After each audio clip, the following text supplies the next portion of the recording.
listening to the Friendswood High School Mustangs on the MCS Sports Network. Tonight's game is brought to you by Hometown Bank, Select Spine and Sports Medicine, JSC Federal Credit Union, Generators of Houston, Motor Trends, Montz and Mayer Dental Group, and by RE/MAX. And now, the voice of the Mustangs, Kirk and Justin Lowe.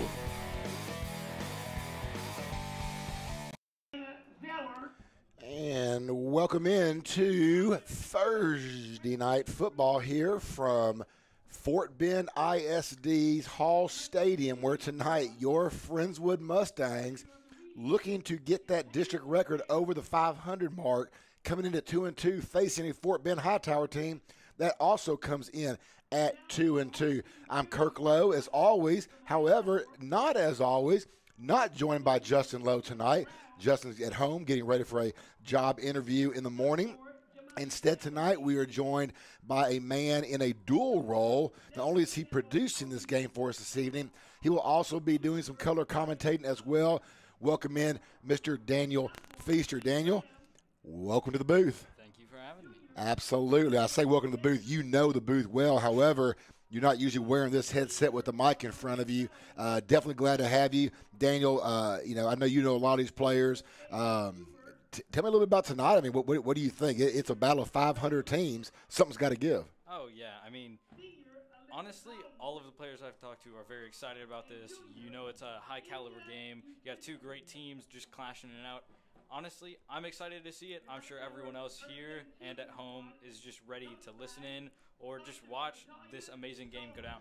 Absolutely, and as always, again, thank you guys all so much for listening in. As always, make sure you chat with us. Let us know you're out there.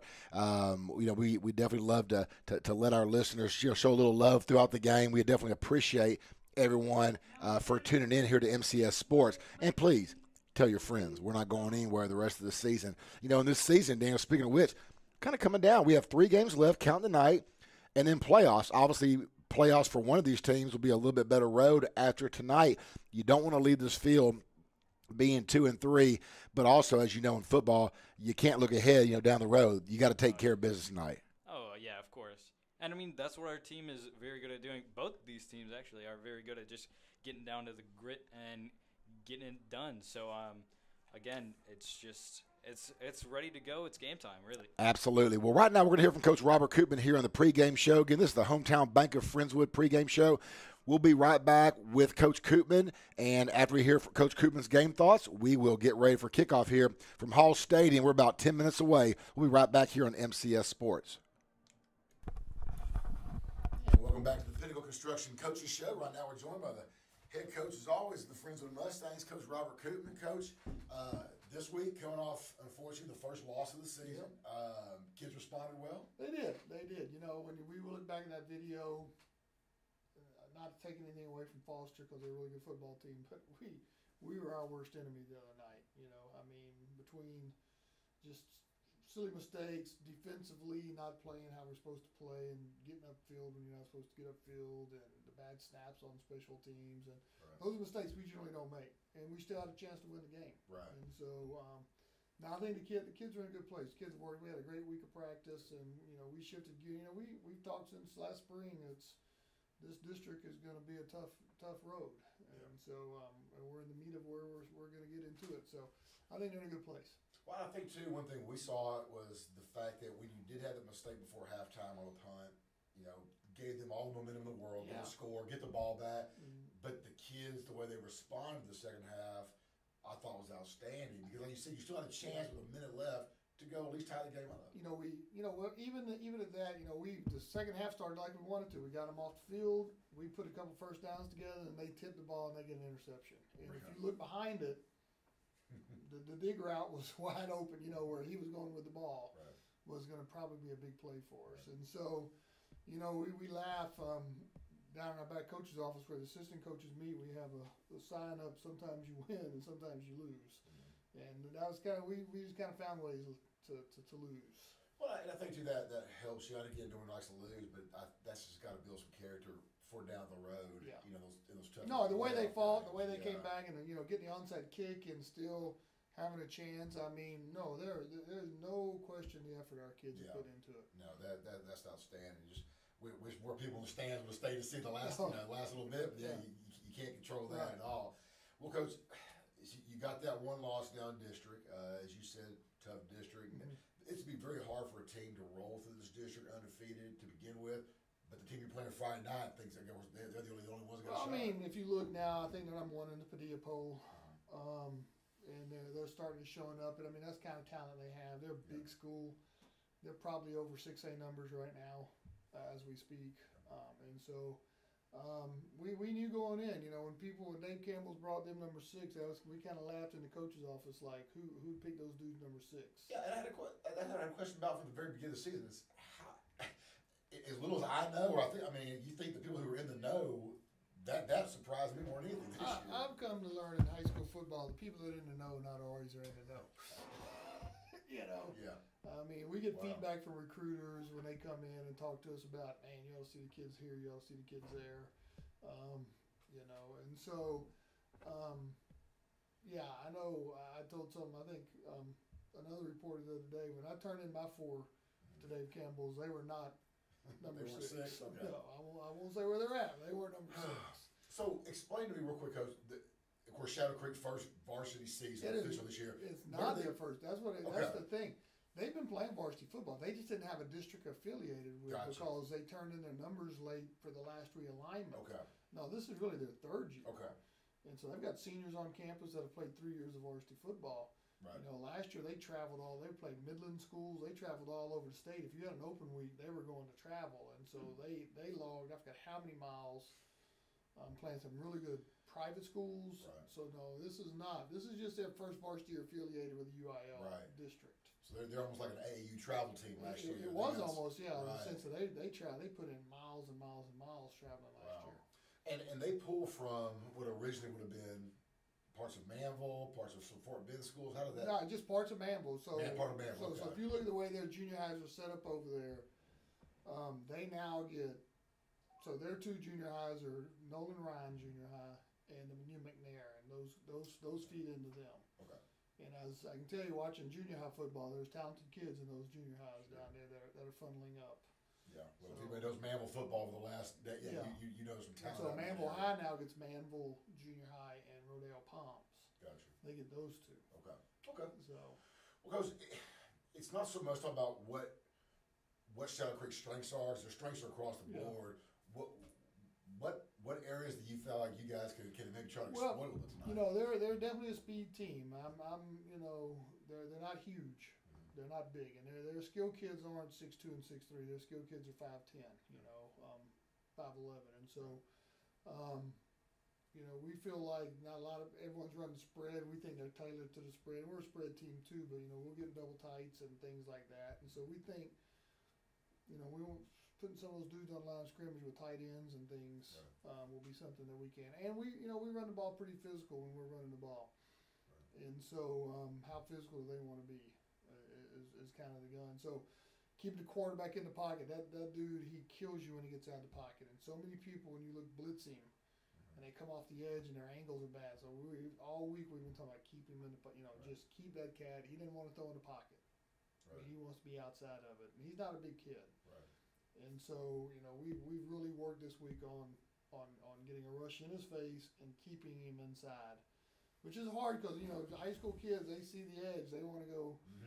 They want to go take the edge, and so they've got to be disciplined and keep him in. Is that something you put a spy on that guy for the game, or does that, we do spy, but who you spy him with is probably the fastest dude on the field. We had Tyler, everyone talked about, we tried to spy him and he outran our spy. Yeah. So, right. He's a fast little dude, so, because if you want to really spy him, you got to take your linebacker off the field and put a Colton on a lot or something. That's what I was going with, right? And something like that. Yeah. And so now all of a sudden you've really altered the defensive structure, for it. So now is he when he does get that scramble? Is he looking to run or is he? No, he's looking to throw. That's where he kills you. Is that your secondary holds up, and then all of a sudden the ball's going 30, 40, 50 yards down the field with him breaking everything down. Right. And that's where their big plays come from, and so Yeah. So that's the challenge you have for him. So our challenge is keep him in the pocket, make him throw on time, do all those things that maybe aren't their strength. Right. So. Well, I think too, homecoming game, all the hype, all the hype with Shadow Creek, #1 here, #9 in the state area here, blah blah. Bottom line is, I know your kids got to be excited about the opportunity. Our kids just love playing football. Right. So they're excited about it. And Right. we're gonna play this game, and then we're gonna come back next Thursday and play Hightower, and then we're gonna come back and play Terry, because that's what this game's about. Right. And we knew it was gonna be a dogfight every night in this district, and that's what it's turning out to be. Absolutely. Well, Coach, good luck to you guys this evening. Thank you. And that's Coach Robert Cooper of the Friendswood Mustangs. We'll be right back here on the Pinnacle Construction pregame show. And welcome back to Hall Stadium. Again, that was Coach Robert Koopman on the Pinnacle Construction Coaches Show. We are about a minute or so here from kickoff. Again, to kind of set the stage this evening, you've got a 2-2 Friendswood team coming off 2 close losses against 2 really strong teams in Foster and Shadow Creek. And then you've got a Hightower team who's also 2-2, but playing their better ball right now as they started out 0-2 in district and have won their last 2. Now, here's the thing on Hightower. Don't take their record, their 2-5 record, for granted. Their first 5 losses, their biggest loss was by 6 points. So this is not a team this is not your typical 2-5 team. Oh, yeah, I definitely agree. I mean, every game they've put up a fight, and they've had a solid chance to bring it back or just bring it home, really, every game they've played. Yeah, absolutely. You know, and what they've started to do the last couple of games is get rid of some mistakes, and those little mistakes, you know, they can cost you a ball game, as Friendswood knows for these last 2 games, because they played an outstanding game. They've played well enough to win 2 games, yet it's a mistake here. A couple of them been on special teams. You can go back to the Foster where you had a bobble punt before the first half was over, led to a quick score, and Foster gets the ball back. Last week, I'm going to go back to the very first drive, Dan, as you were in the booth. You recall, we had a 17-play drive. We took almost the entire first quarter, and then we don't put any points on the board. And then 2 plays later, all of a sudden it's a 65-yard touchdown from Shadow Creek. So you can't give teams like that good opportunities, and you got to take advantage of the opportunities you get. I think if Friendswood does that tonight, I think Friendswood come away with a win. I definitely agree. If we carry momentum as we should, I think it's game over. Yeah, absolutely. But we'll see. Right now, we're going to let you listen to the national anthem by the Hightower Band, and then we'll introduce the captains and get this thing going for you.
And, of course, that was not the Hightower Band. That was the Hightower Choir. I spoke too soon on that one. My bad. Hopefully that's the last mistake I make tonight, Daniel. I mean, either way, beautiful job done. It's super cool to see other choirs. Sure. Just the talent in different areas is phenomenal. Oh, no, absolutely. Again, if you're just joining us tonight, I'm not joined by my usual broadcast mate, Justin. Justin is at home right now doing some studying for a big interview tomorrow, and wishes us the best. Hopefully he'll chat later. That if you're chatting, Justin, that means you're not studying, so go ahead and feel free not to chat. But joined by our former producer tonight, producer/color commentator, Daniel Feaster, senior at Friendswood High School. Daniel knows these players well. Daniel knows football well, and most importantly, Daniel knows how to keep us on the air well. So let's keep that in mind, Daniel. So again, Daniel, welcome to the broadcast booth. Thank you again. again for having me. Absolutely. So right now we have the captains on the field for your Mustangs. We have Mike Gibson, Luke Revere, Austin Alvarez, and Luke Gurdon. And if you can't hear us say it, I know you can hear the public address announcer, because their speakers are probably the largest speakers I've seen at a football facility in years. I definitely agree. They are. Me being a small human being, I am very intimidated. Dan, I think you could fit inside one of those things right there. So, I definitely agree. for Hightower, their captain tonight was number 14, Brandon Smith, and number 68, Trayvon Robinson. The officials getting this thing going again. For the bottom line of this ballgame now is pretty simple. The winner takes the lead in that fourth playoff spot. Really still fight for that second and third, but for sure that fourth. The loser of this game is playing behind the 8 ball. And for Hightower especially, because they still have to play Foster and Shadow Creek. Oh, yeah. I mean, if they do not win this game, it is going to be extremely difficult. No, we do have quite a hard run, too, if we lose this. So this game definitely does mean quite a bit to both teams. Yeah, absolutely. Now, there's a short history between these two teams. Hightower and Friendswood played back in 2014, Justin's senior year, where Friendswood won in overtime.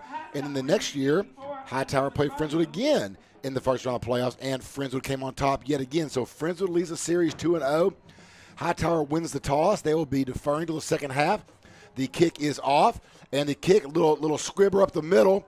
Oh, it's going to be hit by a Friendswood player. It is going to be recovered. Hit right off his chest plate, little bounce, and Friendswood will keep the ball back. Looked like number 18, Grayson Merritt, got that ball, and Friendswood will start their first drive of the season of this series right here on their own 32-yard line tonight. Friendswood moving right to left in the first half on your computer monitor. They're in their icy white jerseys and pants and helmet. They are all whited out. For Hurricanes of Hightower, they're in their black pants, green jerseys, and their silver helmets.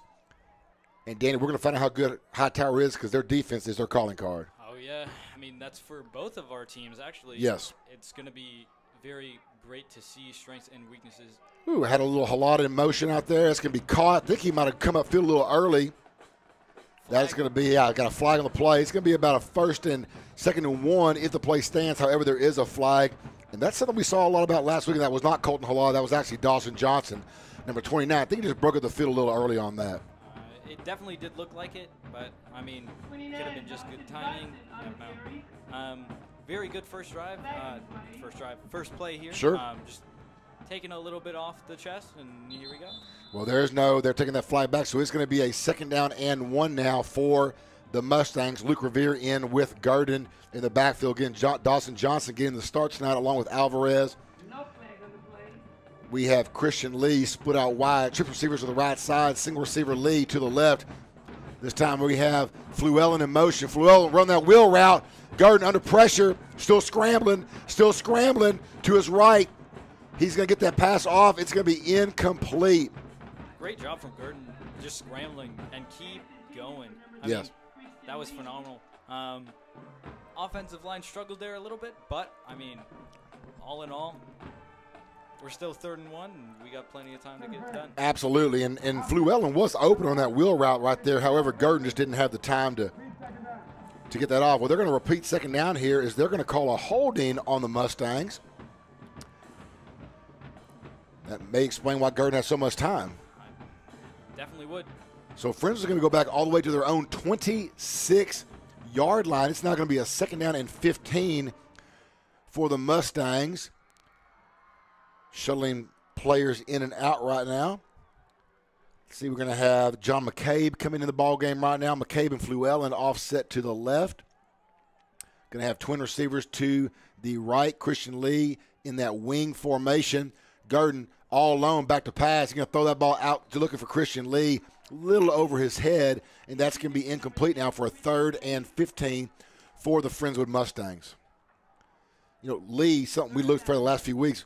I want to see Lee get the ball a little bit more. You know, he's got a good size, good hands, out of that tight end position. A lot of times you can sneak him out there without them seeing, and we'll see if they, try to hit that more tonight, especially with Alvarez getting a lot of two-defender looks.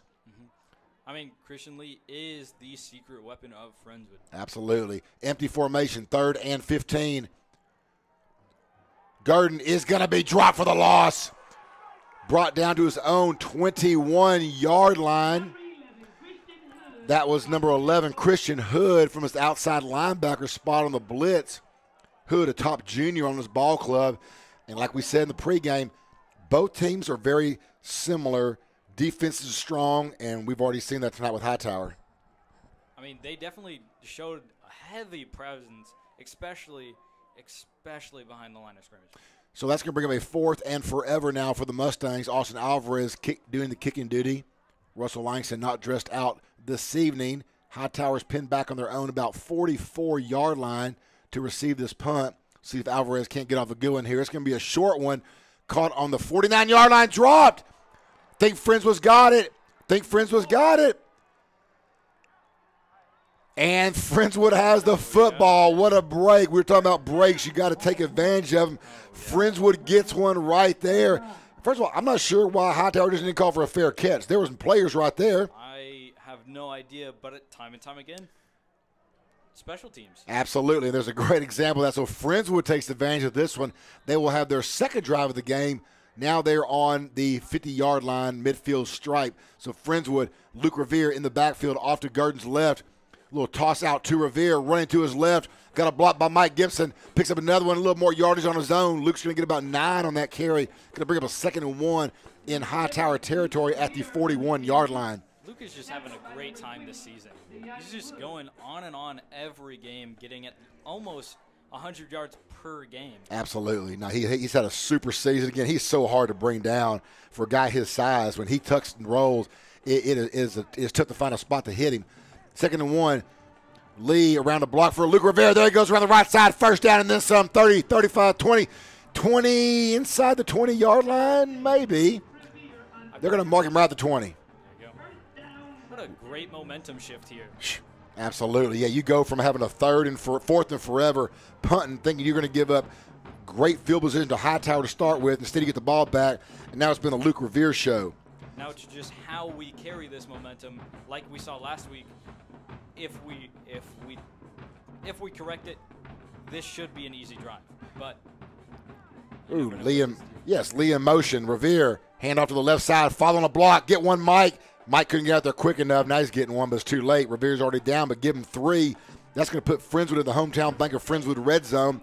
Just underway here in the first half. 9:05 remaining. Friendswood's second drive of the ball game. However, Hightower hasn't had their first.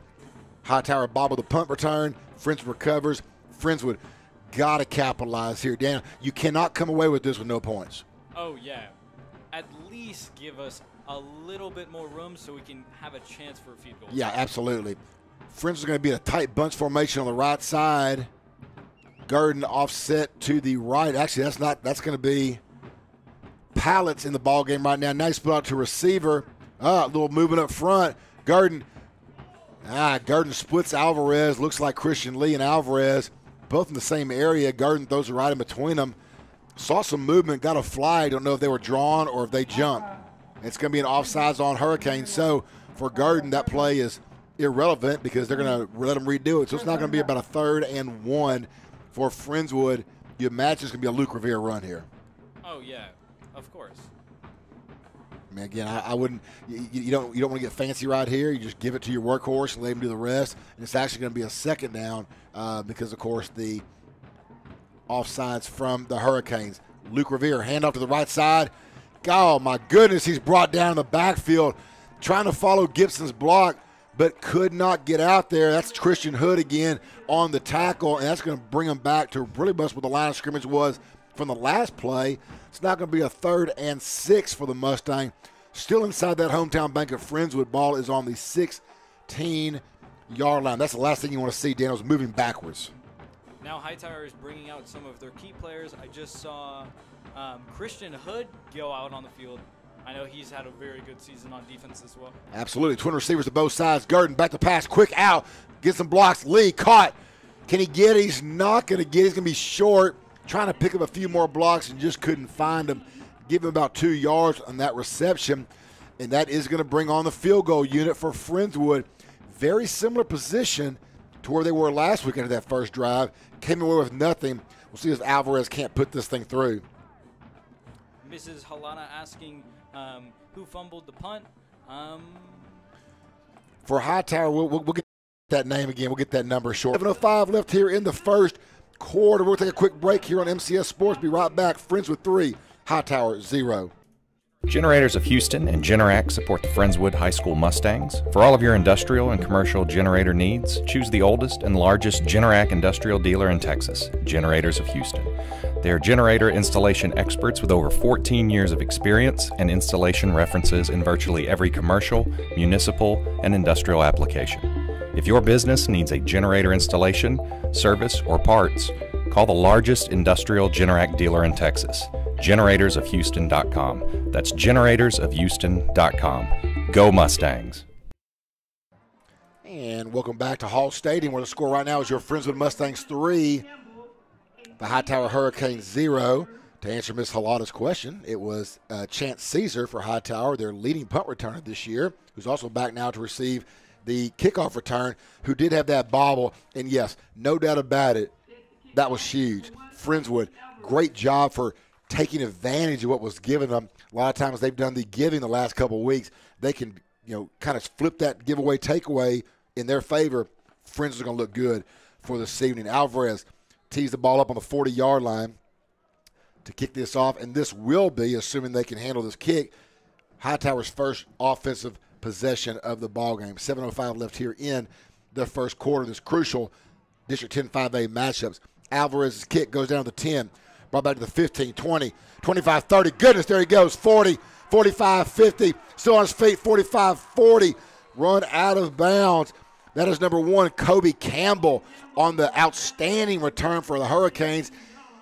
And they're going to start this drive better than they would have started the one they didn't get to. So they're going to start this drive on Friendswood's 37-yard line. Special teams again. Oh, yeah. I mean,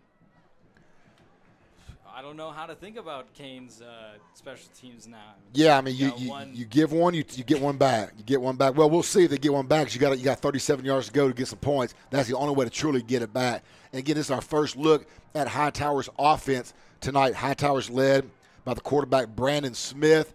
And it looks like Smith can show up his arm early. You're going to have quad receivers to the left side. Quick outs, caught, 40-yard line.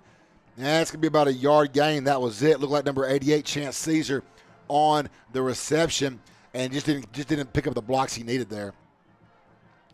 And Friendswood's defense does a good job of swarming. Friendswood's defense has been their calling card this year. They're just continue to get better and better every game. And those linebackers, again, led by Ryan Helton and Jackson Stevens, did a good job of getting over there, getting rid of the blocks and bringing Caesar down for a 1-yard gain. This time Smith's going to keep the ball. He's going to be about 2 yards, and that's going to be about it, as he is brought right down by a host of Mustangs.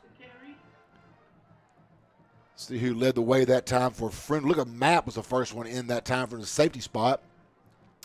And that's going to bring up now a 3rd down and 7.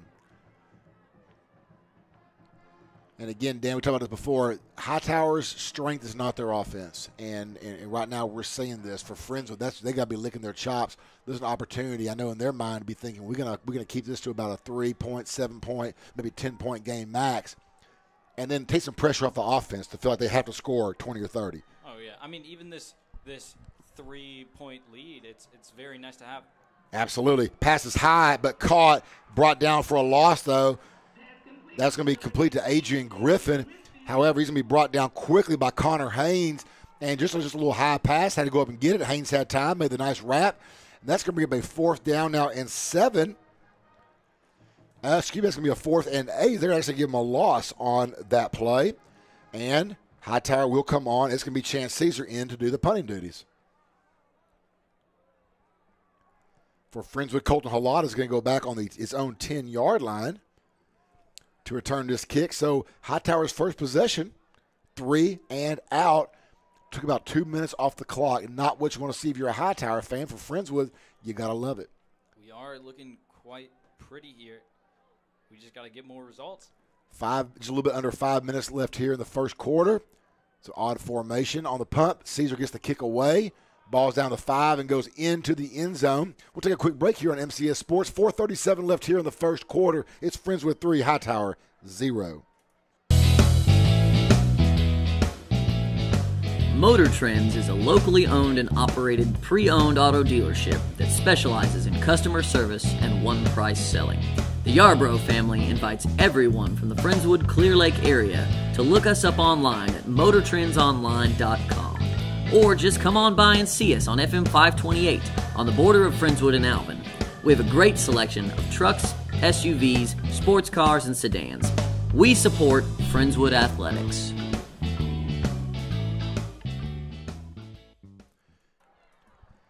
First and 10 for the Mustangs, and Luke Revere, a little toss around the right side. He's going to get a little bit, about 12, 13 yards. Nice job again.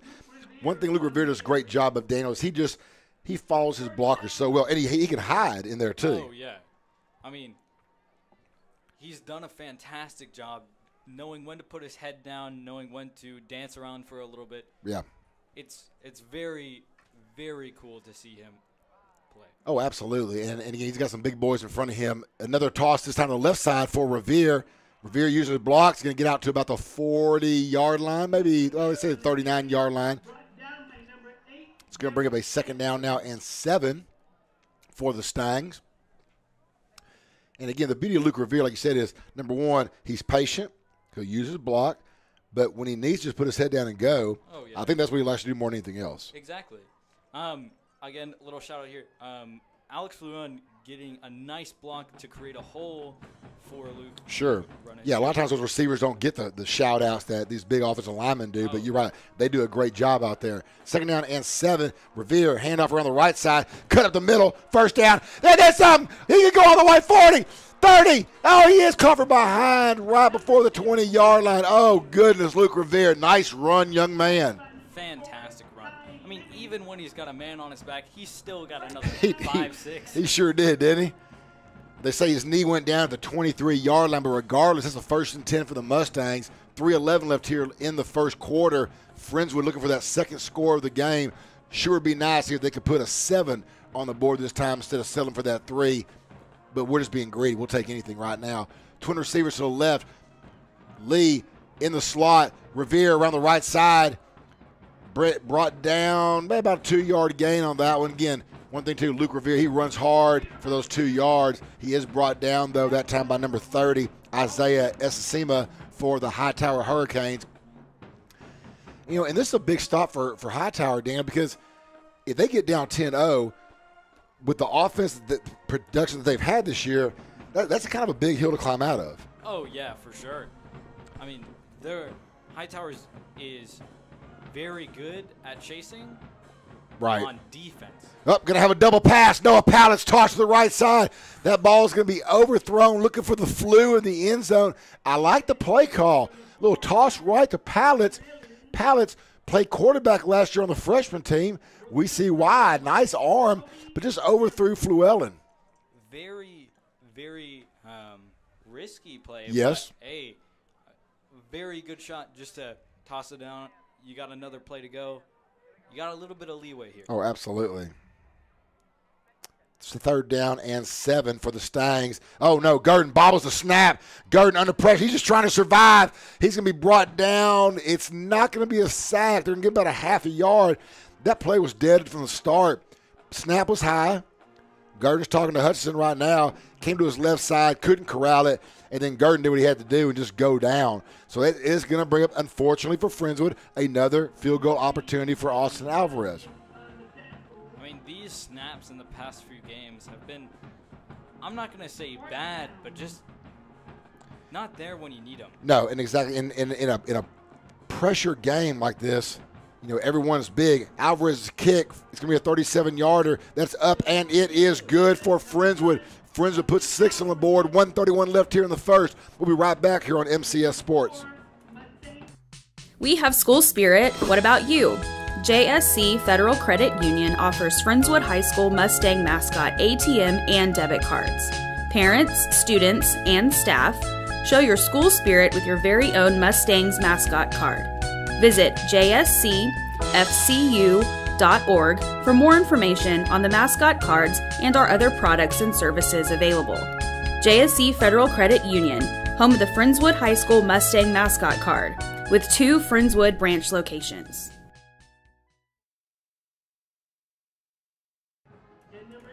And welcome back to Hall Stadium. 1:31 left here in the first quarter. Friendswood on top of Hightower 6-0. The only District 10 5A game tonight. Of course, tomorrow night you got the other 3. One big one, Foster playing Shadow Creek. Foster looking to come into that game undefeated. However, got knocked off by Angleton last week. Angleton's right there in that mix as well.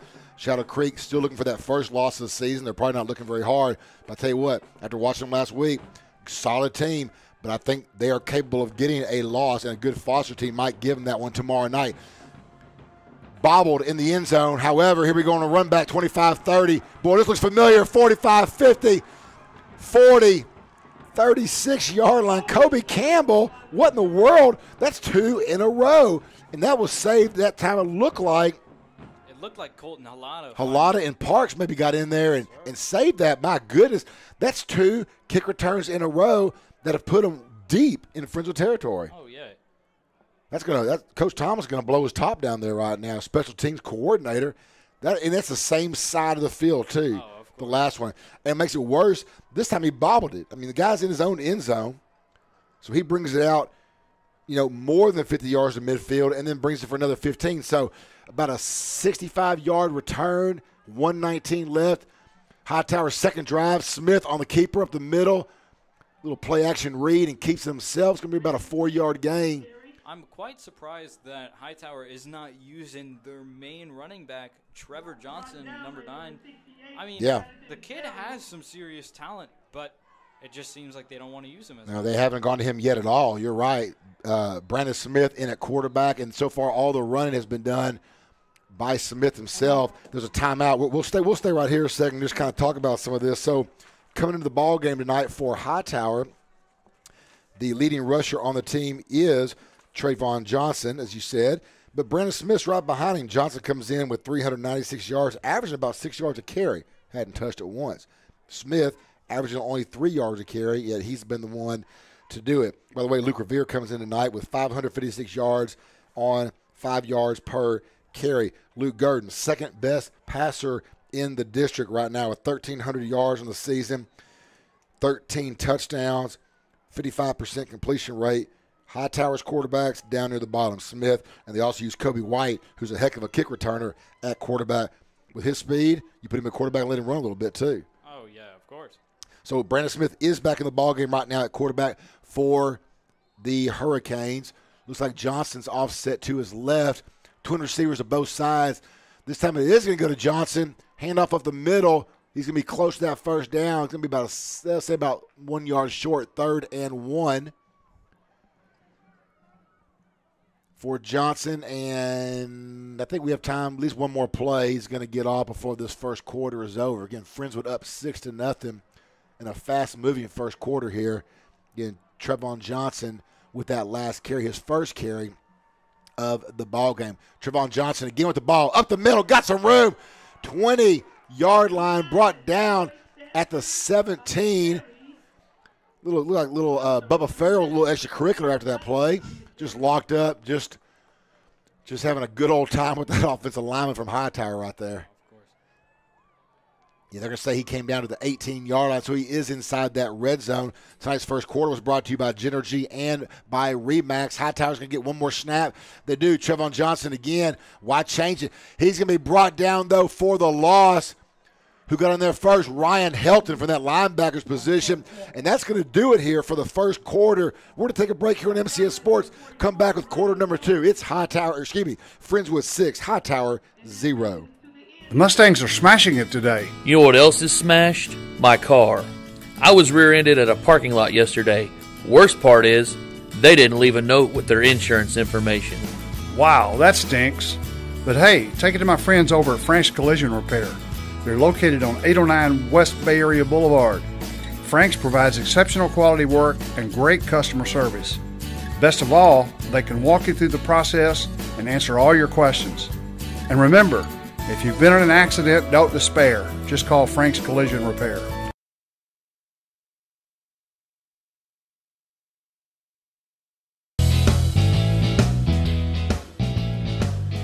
Trends is a locally owned and operated pre-owned auto dealership that specializes in customer service and one-price selling.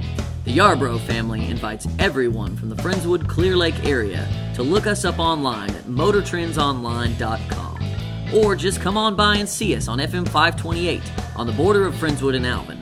We have a great selection of trucks, SUVs, sports cars, and sedans. We support Friendswood Athletics. And welcome back to Hall Stadium, where the score is Friendswood 6, the Hurricanes of Hightower 0. Daniel, we had Helton on that last tackle. Who else was involved in that last tackle? That was a big one. I believe it was number 41, Seth Downs, also had a big part in that play as well, or in that tackle, rather. Yeah, absolutely. So we make sure we give credit where credit is due. More importantly for Hightower right now, though, they are in the driver's seat on this drive there on the 16-yard line of Friendswood. Smith on the keeper up the middle. It's going to be about a 5-yard gain. Going to be about a 3rd and 2. And Hightower's just said, we're not going to pass. We're going to run. And I can't argue with their success right now. I mean, if it works, it works. At the end of the day, yards are yards. Honestly, I don't really agree with the play call, but I mean, it's working. No, absolutely. And sometimes coaches can overthink it. They're going to say, well, we're going to get fancy here. Sometimes you just need to go with what's working. Until it's stopped, keep going. So for Hightower, it's a 3rd and 3. Ball's on the Friendswood 10. Johnson in the backfield. Smith rolls to his left. Smith's got pressure. He's got to get rid of that ball. He had Hermes and he had Tinger in with the pressure from both end positions, and he had nowhere to go. So now we're going to see what kind of kicking game Hightower has, apparently, is they're going to bring on the field goal unit. Late flag, what looks like. That was very late.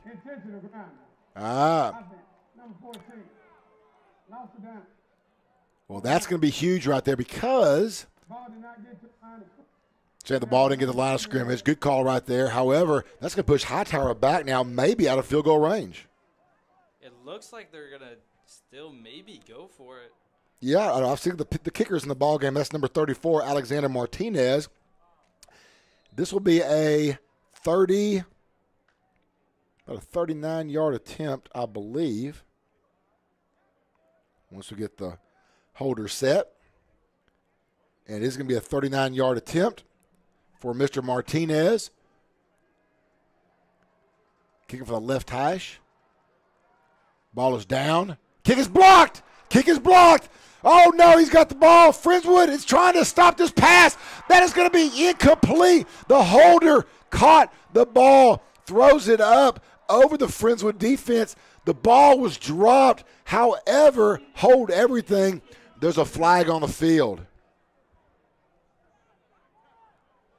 I don't know who tipped that, but, I mean, job well done to them having to jump over and hit that.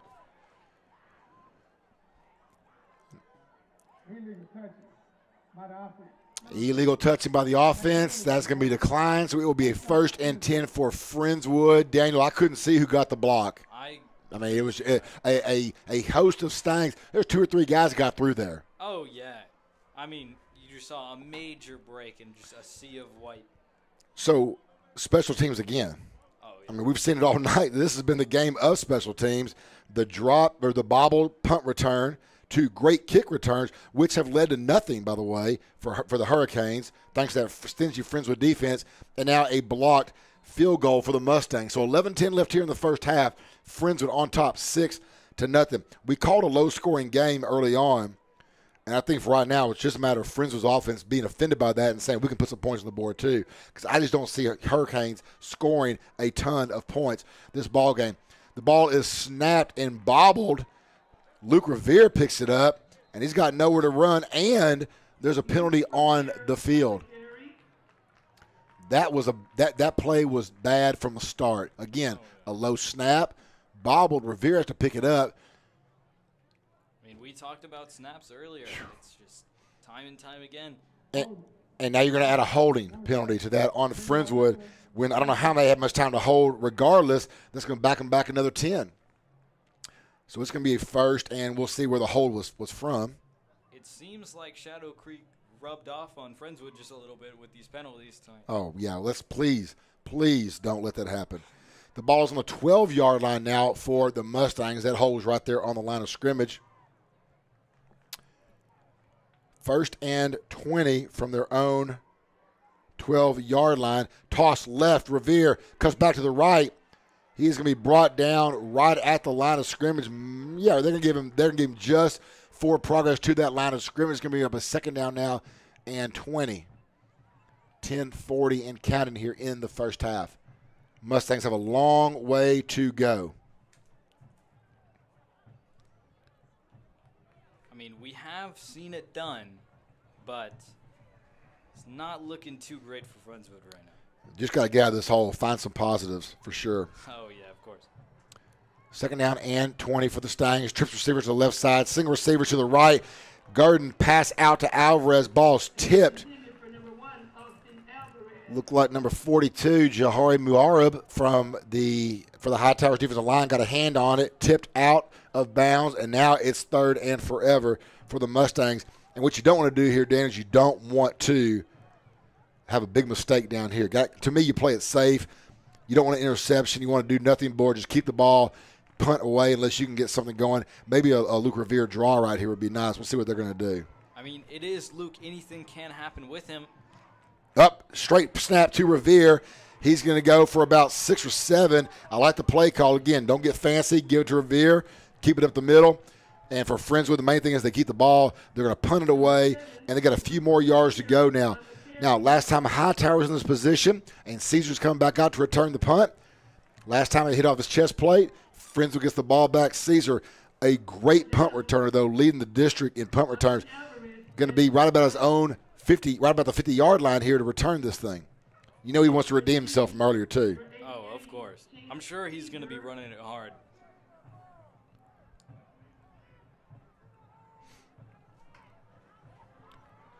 Again, Alvarez to do the kicking duty for the Stangs. Ooh, that was a high snap. Good night. Just gets it off. That's going to go deep. Caesar catches the ball, falls over. And if I was a Hightower coach right there, I'd been a little bit nervous on that one. But regardless, they get the ball. Yes. I could swear I could see their special teams coach just shaking his hand just a little bit. Well, I think both special teams coaches on both sidelines are going to have to talk after this game and say, I don't know what was going on out there tonight. Because, I mean, even for Friendswood, Alvarez, as athletic as he is, had to go up and get that ball. And luckily, he's very athletic and got some size because that was another high snap as well. So the Hurricanes will start this drive on their own 43-yard line. Still looking to put their first points on the board. Last drive ended with a block field goal by the Mustangs. And again, Friendswood's defense, as we expected, leading the charge. Quad set for the Hurricanes. Pass out is caught and dropped. That's going to be dropped by number 14, Trey Mapp. There's 3 receivers to block Mapp. Not one of them put a hand on him. And Mapp went in there and just held him up while the other Mustangs came in and swarmed. So a 2nd down now and 15 for the Hurricanes. That's the second time they've run that play. Same result. You know, and Daniel, I'm thinking, why are we getting away from the run? I mean, the run was successful. Exactly. I said earlier that I didn't agree with it, but I'm starting to agree with it.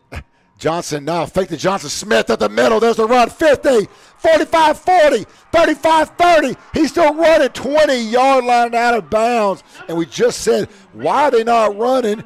There's an example of that. My goodness, Brandon Smith got some wheels. I mean, the only person who could catch him was, of course, Colton Halata. Absolutely, and thank you, Colton Halata, because that would have been an easy 6 right there for Smith. Instead, now it's a 1st and 10 from the 15. Trevin Johnson up the middle. Johnson gets, he got 5, maybe 8. He can give him 8 yards on that carry. That was Jackson Stevenson just dragging him, and still he was getting yards. So it's a 2nd down now and 2. They can still pick up a 1st down. Johnson again on the run. This time he's not going to go anywhere. I see Jackson Stevens again in there along with, looks like Blaze Hilton. And we're still getting bodies off the pile on that. It's going to bring up a 3rd down and 1. What a huge play for the Friendswood defense right here. That's going to be a 3rd and 2. You love nothing more than to try that field goal opportunity again. You do not want to give up the 6 right here. 7:43 left in the first half. Hightower down 6-0 to your Mustangs. Johnson. Now fake to Johnson. Smith on the quarterback keeper. First down. Ball's loose. Oh, no. They blew it dead. Chance Caesar picked it up, rolled around the right end for 6, but they blew that play dead. He did have the first down. His momentum was stopped. That was a good call. It was very scary to see, though. Absolutely it was. So now you got a first and goal from the 3 for the Hurricanes of Hightower. And again, when they go to their run, yes, Friendswood, you got to know it's coming right here. Trips receivers to the left side. Halana's calling for another defender. They're going to roll around to the right side. Brandon Smith, 5-3, touchdown. Hurricane Hightowers, Brandon Smith, quarterback keeper. They knocked this thing up at 6, and they're an extra point away from taking the lead on your Friendswood Mustangs. That series was one pass and all run, and the run is where Hurricanes have had the advantage tonight. And that's Friendswood's defense strength. It's usually stopping that run. Right now, it's just not there so far this evening. Just when it started to look like we were adapting to it, here we go, another 20-plus yards, just walking right through. Absolutely. Martinez on to do the extra point duty for the Hurricanes from Hightower. Ball is snapped. Ball is down. Kick is up. And the kick is good. 6:59 left here in the first half. Friendswood now down to Hurricanes of Hightower 7-6. We'll be right back here on MCS Sports. With so many community banks around town being bought out by larger regional financial institutions, the Texan Bank is standing strong as one of the last true community banks in Houston. They have a strong commitment to do the right thing the right way. They're a full-service, independent community bank with a friendly neighborhood feel, and their new mobile banking products make it easier than ever to bank at your own convenience. Not to mention, they're a proud supporter of the Friendswood Independent School District and the Mustang football team. Call them at 281-276-1818 or visit them online at texanbank.com. They know what it takes to be Texan. Member FDIC, Equal Housing Lender. Welcome back to Hall Stadium, where the score right now is Hurricanes of Hightower 7, Friendswood 6.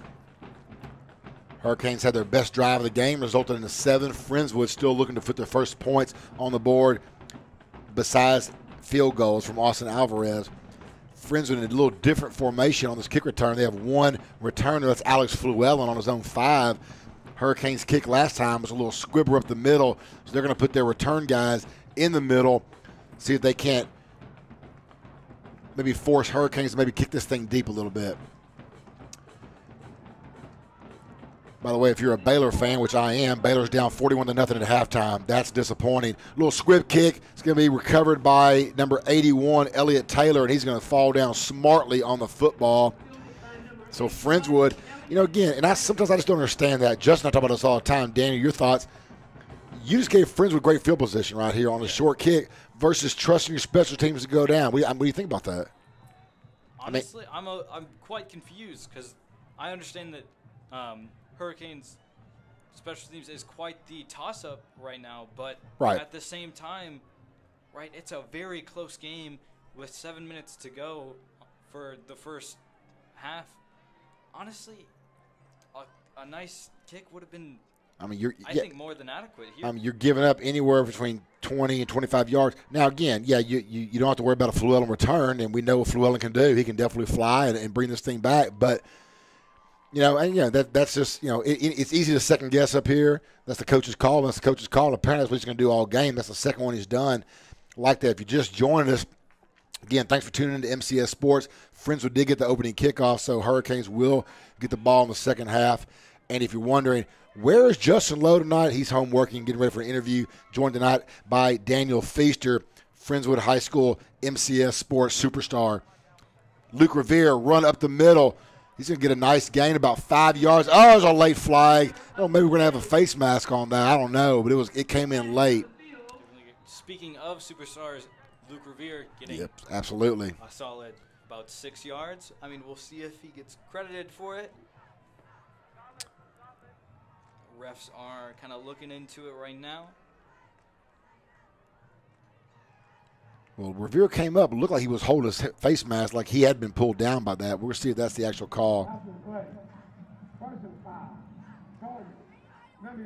Well, that was a targeting. And that was on Christian Hood. And Hood's gone. Hood has been disqualified. Well, I think the coach is going to talk about that for a second. So Hood, the targeting call, and Christian Hood, one of their best defenders, top junior linebacker, has been thrown out of this ball game. Oh, and he's furious. He is absolutely livid.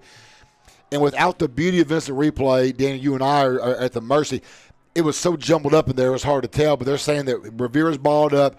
Hood comes in with the helmet to helmet. Looks like he's getting a stern talking to right now after throwing his helmet. Absolutely. So, hey, definitely the right call. And, again, regardless right call or not, that might just fire up the Hurricanes as they come out blazing there on Luke Rivera as he runs the ball. Now Coach Koopman's on the field. I'm not sure what he's upset about right now, but, I mean, he got the penalty call that he wanted and everything. But regardless, it's now 2nd and 5 for your Mustangs. Hood is still getting talked to on that sideline. And, again, this is when you wish you had that TV replay to see what he did. It was just too hard to see. But, again, you don't get that call back, and he's gone. That's one of their top defenders gone for the ball game for the Hightower Hurricanes. It's rough for them, great for us. Absolutely. And good thing is, too, if that's a true call, good thing Revera's fine. I mean, you have those penalties to protect the players. You don't need to see that. No reason for that at all. Going to have a man in motion. Oh, I think he jumped again with Johnson. It's going to be a pass out to Johnson in the flats, about the 40-yard line, and that's going to be it. Dawson Johnson, man in motion. He was that inside receiver, rolls into the right side. Ran that play earlier, same thing for no gain. Maybe they're setting something up, set something up for later in the game, fake that one, and then hit somebody deep, because that play right now has been unsuccessful for the Mustangs. 5:20 left here in the first half. Friendswood down 7-6, though they're on the drive, 3rd and 5. Ball's on the Hightower the 39-yard line. Be nice to pick up this first down now for the Mustangs. You got Christian Lee in at the tight end position, left side. I think he's got some room if they'll release him. They do not. They're going to make a quick pass out to Alvarez. That's going to be a little wide and incomplete. Alvarez making a very good effort to get to it, just not close enough. And they're going to bring the punting unit on. Alvarez will stay on to the kicking duty, so Friendswood going to try to let their defense do some work here, pin the Hightower Hurricanes deep. I like the call right here. You got 5 minutes on the game, the first half. You got your timeouts. You can get a 3-and-out down this end of the field. You can get a fresh set of downs to start with right here and pin these guys deep. So Alvarez looking to get a high kick, maybe get a fair catch inside that 15, maybe 10-yard line. I like this kind of low-risk kind of call here. Well, now, Dan, I'm sorry to interrupt you, but I thought Caesar had touched the football. It did look like it from here, but wow, what a huge mistake that would have been. However, they say he did not. It bounced, and Friendswood pins the ball on the 10-yard line, which was their goal. But my goodness, that's another special teams situation where Hightower almost cost themselves. Almost, yet again. I mean, I'm sure Caesar has gotten a talking to, but he's still kind of pushing the limits of what he can and can't. Absolutely. Do. So, and again, for a guy who, he's one of the leading punt returners, he just looks a little nervous back there returning these kicks right now. Oh, yeah. Well, I expect we'll see a heavy dose of some run until Friendswood stops it. We do. Johnson, about 2-yard gain. And that's what you got to see, like for from Friendswood. You got to see them stop this run game to force Hightower to pass, because their passing game is shaky at best right now. They're just able to run right through us. Absolutely. Good job by Hilton. Gets called out right there. And for Hurricanes, it's now 2nd down and 9. Smith is going to pass. Goes up top. Got some man. Oh, it's caught. Dropped down at the 40-yard line. Looks like 24. Is that J.Q. Scott? And Connor Haynes was on the defense there. Well, thank goodness, too, because he made that tackle. Oh, yeah. Or that would have been 6 points for the Hurricanes. He was eyeing that ball, just couldn't get up what it seemed like, but did minimize damage there. Absolutely. So now Hurricanes, fresh set of downs. We're going to see a pass out. Going to be complete. 37, 42-yard line. Going to be wrangled down Now he's still on his feet, pushed out of bounds. That's Jalon Watkins. And Ryan Tostado right there prepared for that catch to occur. Knowing that he couldn't get to it, just fully braced himself for slowing down that motion. That's going to bring up a 2nd down and 6 now for the Hurricanes of Hightower, 3:40 and counting.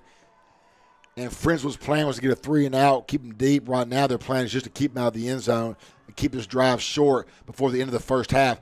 Smith on the keeper up the middle, 50, still dancing. That's enough for a 1st down. Boy, Smith, he got some nice moves in there. Really, really good with his feet. Really good job right there. So for Hurricanes of Hightower, now it's a 1st and 10. They are in Friendswood territory. They have the lead. They will get the ball back to start the second half. Friendswood needs to come up with a turnover, or at least they stop here, keep them off the scoreboard here before the end of this half. 1st and 10 for the Hightower Hurricanes. Ball's on the 48. Another pass caught, 50, 45, needs a block, doesn't get it. It's going to be run out. It's going to be about a 45. I say he got to the 44-yard line. Well, they're getting about 5 yards on that. Blocking from the Hurricanes is just not there in their passing game. No, you're right. It hasn't been. Friendswood's defense is doing a great job. Their defensive backs are doing a solid job of running to the football because you're right. The blocks are just like they're just laying it. Come on in. Brandon Smith is doing a solid job of these quick passes. Yep. I agree. Going to hand off around the right side. It should be the left side. He's going to be run. Oh, he's still on his feet. 35, 30. Brought out of bounds by Colton Halata. That's number 21, Ronald Carroll. First time we've seen him run the football this game, and looked pretty good, to be honest with you. You don't want to see that anymore if you're a Friendswood fan. It's going to be a 1st down now. Hightower is on the 30-yard line of the Mustangs. It hurts to say, but it's really the same team playing against themselves here. Absolutely. Carroll again on the run up the middle. Got some room. 5, 10-yard carry right down to the 20-yard line. He is just inside the red zone now. They're going to give it to the 19. And so you stop the run game. All of a sudden you bring another guy in, and all of a sudden he's going to get it. So it's not like you can't stop. You've got to stop each individual player. They've got a wealth of talent on this Hightower team. Oh, yeah. Ronald Carroll there just not even looking for holes, just taking man-to-man. Smith on the keeper is going to be brought down for a loss. Was that Bubba Farrell in there first? See if we can't get it. Dan, I'm going to let your young eyes see a little better. I think that was Hilton. You are correct. That was Hilton.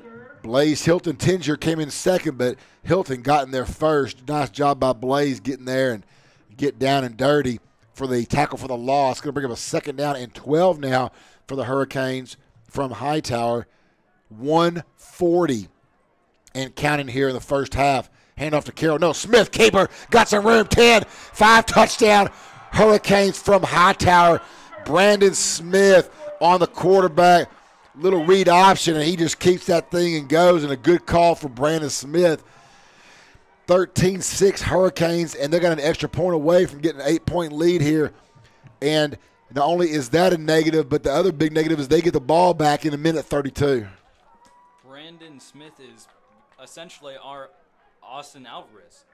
Agree. He can run, he can pass, he can do whatever he needs to do. Martinez in for the extra point duty. And Danny, while we watched this, we were talking about how you stop the run, I think you're in good shape. The passing that time by Smith was really what kept that drive alive, as he made those short passes. Nothing fancy, just enough keep that drive alive. The extra point is up and good. We'll stay right here. We have a minute 32 left here in the first half.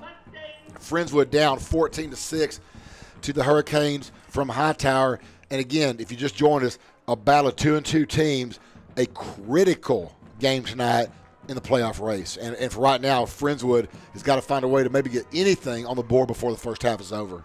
This game decides who is in a far superior position in the playoffs. Yeah, it definitely doesn't end anything for anybody. I mean, you've got, like you said, Hightower finishes the season with Foster and Shadow Creek. We know what those teams are like. But Friendswood has a Terry at home next week and then finishes with Angleton on the road, a very tough Angleton team. Every game in District 10-5A is tough. We've seen that. That's been proven out.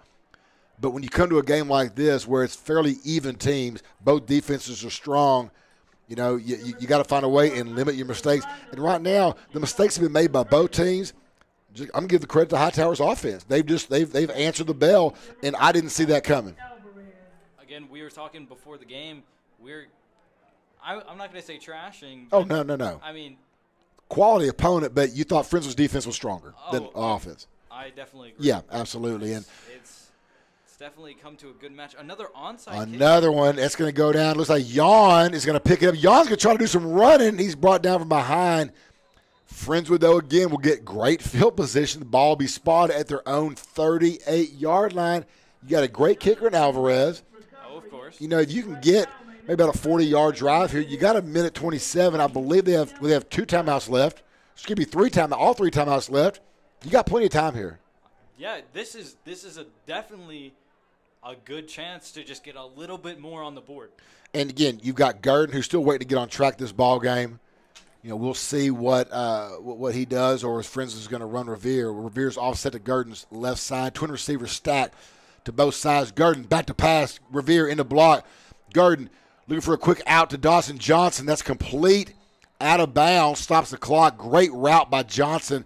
That's going to be about a yard short of the first. No problem right now. It's not the downs you're worried about. It's the time. 47-yard line of Friendswood. Dawson Johnson getting a lot of nice playing time this evening for the Mustangs. Twin receiver to the left side. Lee into the tight end position. And I'm going to give my shout out for Christian Lee right now. Again, if you look at the way their linebackers are playing him, he's actually the wing now. He's going to have some open chances. Gurdon rolls left side. Got him. It's going to be incomplete. What a snipe from Gurdon. Yes, indeed. That sure was. He was looking at decking up at that time.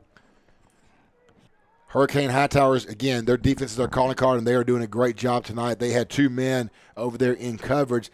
That's going to be a 3rd and 1. Again, you got timeouts. I'd let Revere run, at least get the first down. Call a timeout. No reason to go deep on this one. Twin receivers, trips receivers now to the left side. Single receiver Alvarez to the right. There is a handoff to Revere, right side. Got it. First down and then some.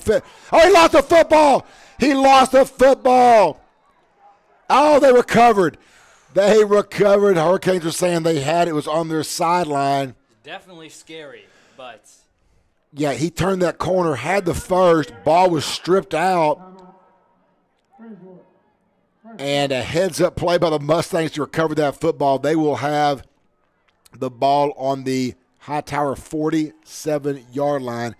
2 timeouts remain as Friendswood calls their first. 1:10 on the clock.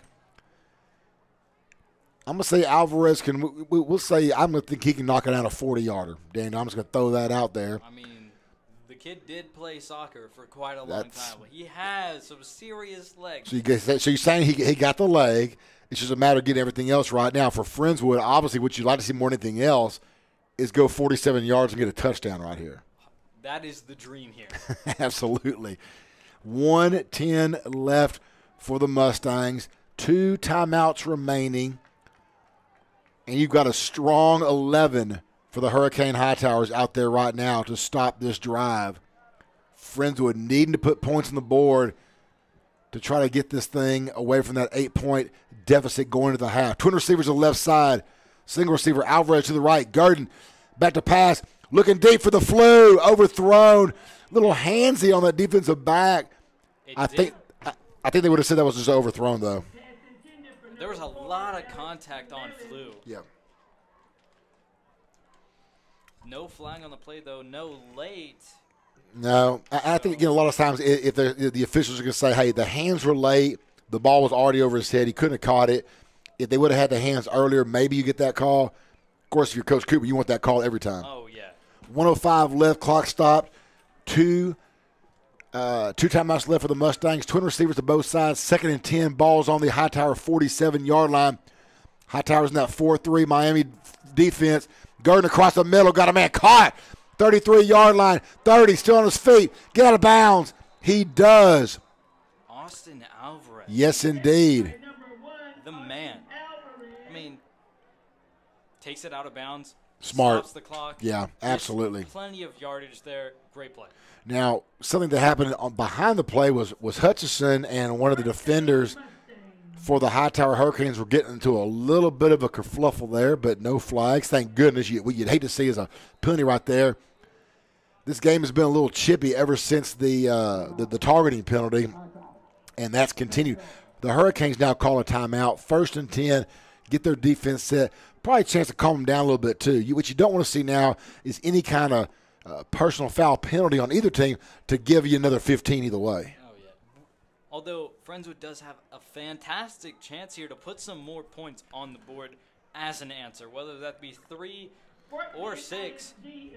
It's a fantastic position to be in. Right now, if they were to kick a field goal from here, it would be a 41-yard attempt. You'd definitely like to see it get a little bit closer. But again, like I said, you got 49 seconds left. I promise you, Coach Cooper's not thinking field goal. He's thinking 6 points and get that extra point.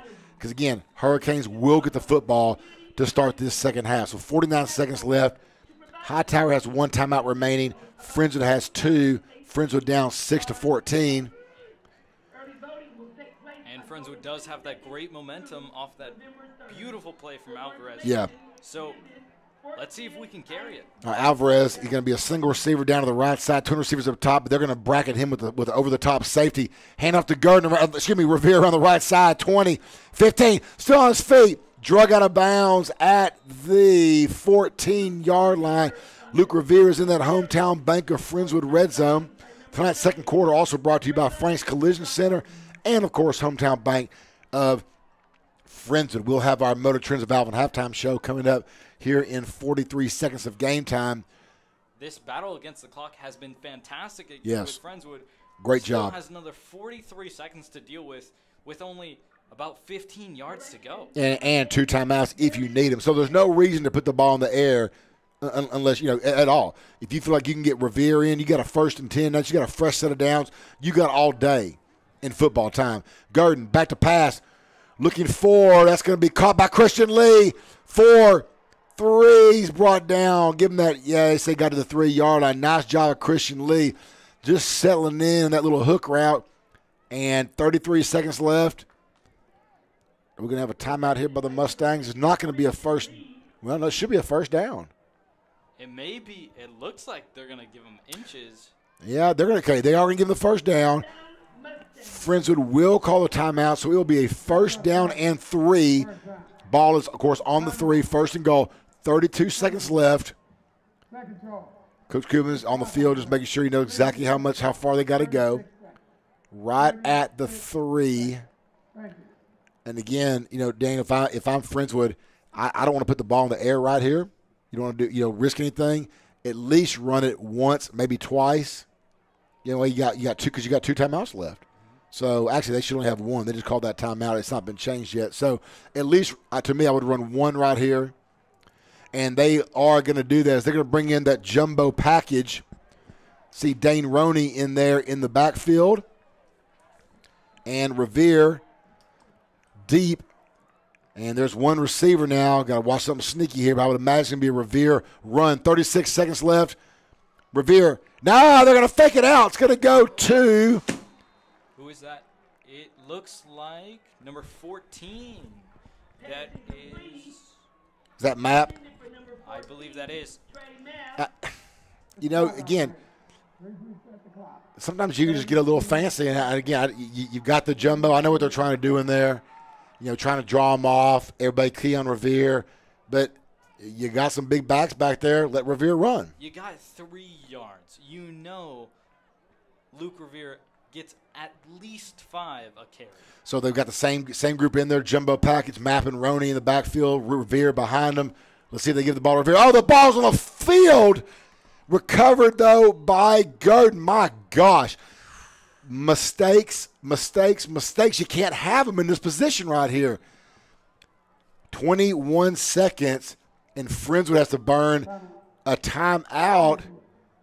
Again, that time, no doubt, they were going to Revere. They were set up, but they did not get the snap to Gurdon, and he's under center. I mean, he's right there. Oh, yeah. Frustrating. The coaches in the booth beside us are beside themselves right now. You draw everything up right. You put yourself in position. And it's just execute. You know, it seems simple. Of course, you and I are up here in the press box, so of course. we don't have that Hightower defense breathing down our necks right here. So, I mean, the pressure is on, though. I mean, sure, they've got a perfect view of the score and time. They know what they got to do. 21 seconds. You know you want to score before halftime because you know you don't get the ball back. No more timeouts to work with, so this is it. Absolutely. So it's 21 seconds. So yeah, you got it. You can run. Let's see. It's third down right here. Still on that jumbo package. Interesting call. See what they're going to do. Roney, Map in the backfield. Gurdon under center. Roney, Map, shift to the right. Fake to Revere. Looking for the pass back. He's open. It's going to be. It's a flag. It's going to be, no doubt about. Christian Lee was open. He gets hit early, overthrown pass, but that's going to be a pass interference in the back of the end zone. So what that'll do is that'll give you a new set of downs and move the ball to about the 1.5. Wow, goodness. He had him. However, I'm going to be honest with you, Dana, from my vantage point, if there's no pass interference, I don't think Lee catches that ball in bounds. I thought it was deep in the end zone. I think he may have gotten maybe a finger or two on it. Maybe. That's and Lee's the right guy to go to in that because he's got the height and got the athletic ability to go up and get it. Great. I like the play call. He was there, just the execution. But regardless, it is now a 1st and goal from the 1.5. Gurdon back in the gun. Revere offset to the right. Revere stay in block. Gurdon pass intercepted at the goal line. 10, 20, 25, 30. Gurdon can't get him. 50, 40, 30. I don't see a flag. My God, there are flags. There are flags back at the 10-yard line. There's a 100-yard interception return with no time on the clock. But wait, there is a penalty. Oh, my goodness. You think Gurdon wants that one back? Let's hope he gets it. Oh, my goodness. The penalty. Well, this will be interesting because the penalty happened, too, before the time ran out. Well, we'll see. Let's see what they're talking about it right now. It could go either way. We didn't really see what was going on up there as well. 100-yard interception return. Will it be negated? Will it be negated? And, well, they're going back. Let's see what the call is. Well, it's during the return, so the interception stands. Well, they're going to get a number. Make sure they got this right. During the return, personal foul, unnecessary roughness. On the return. Oh, my goodness. Penalty on the Hurricanes during the return. Fans do not like the call over here on the Hurricane sideline. Don't blame. Don't know who it was on. Don't know where. But it was early in that because it was at the 10-yard line. And that just brought a 100-yard touchdown return back. And can you say a huge break for Friendswood when you give up, though? But you know what? I'm going to call it even right there, Dana, because you don't get the points, but you also don't lose more points. Either way, you got to be sick by not scoring from the 1.5-yard line. So Hurricanes, I don't know if they're going to look like they're going to put a little bit more time back on the clock because that block happened early. I think we got maybe 10-ish seconds? At the most, because I think we snapped that with 13, so we'll see what they're going to do on that. But regardless, for the Hightower, they're going to come out, put the kneel down, and take the lead. So no matter how much time, we're going to be at halftime regardless. The halftime score here from Hall Stadium is going to be Hurricanes of Hightower 14, your Friendswood Mustangs 6. When we come back, we'll be at the Motor Trends of Alvin halftime show. We'll have some stats for you. We'll have some wonderful MCS sports music. Dan and I are going to take a quick break, come back here. Again, the score is 14 for Hurricanes, 6 for the Mustangs. We'll be right back here on MCS Sports.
Back to Hall Stadium here on the campus of Hightower Hurricanes, where the halftime score was the Hightower Hurricanes 14, your Friendswood Mustang 6.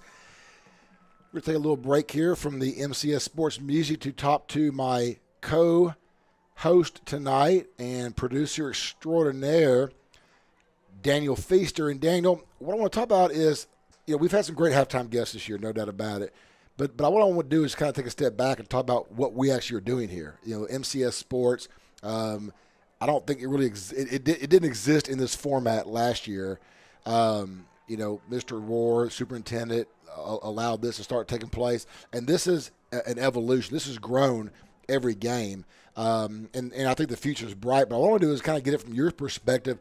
How did you kind of find out about this? Talk to us about the teacher who kind of sets all this in motion, because he doesn't get a lot of credit, but he really should. Yes. So Mr. Tag, however you pronounce it. I say Tag. He is a great man. He really, him and the other MCS teacher and AV production teacher, Mr. Toby Wise, they both love to see expansion of subjects, and Tag brought a great example to me not too long ago, where you have schools like Pearland and Alvin who have great programs with where they have classes all over for agriculture. We have it. It's a great program. They have welding. They have just metalworks. They've got plenty of stuff from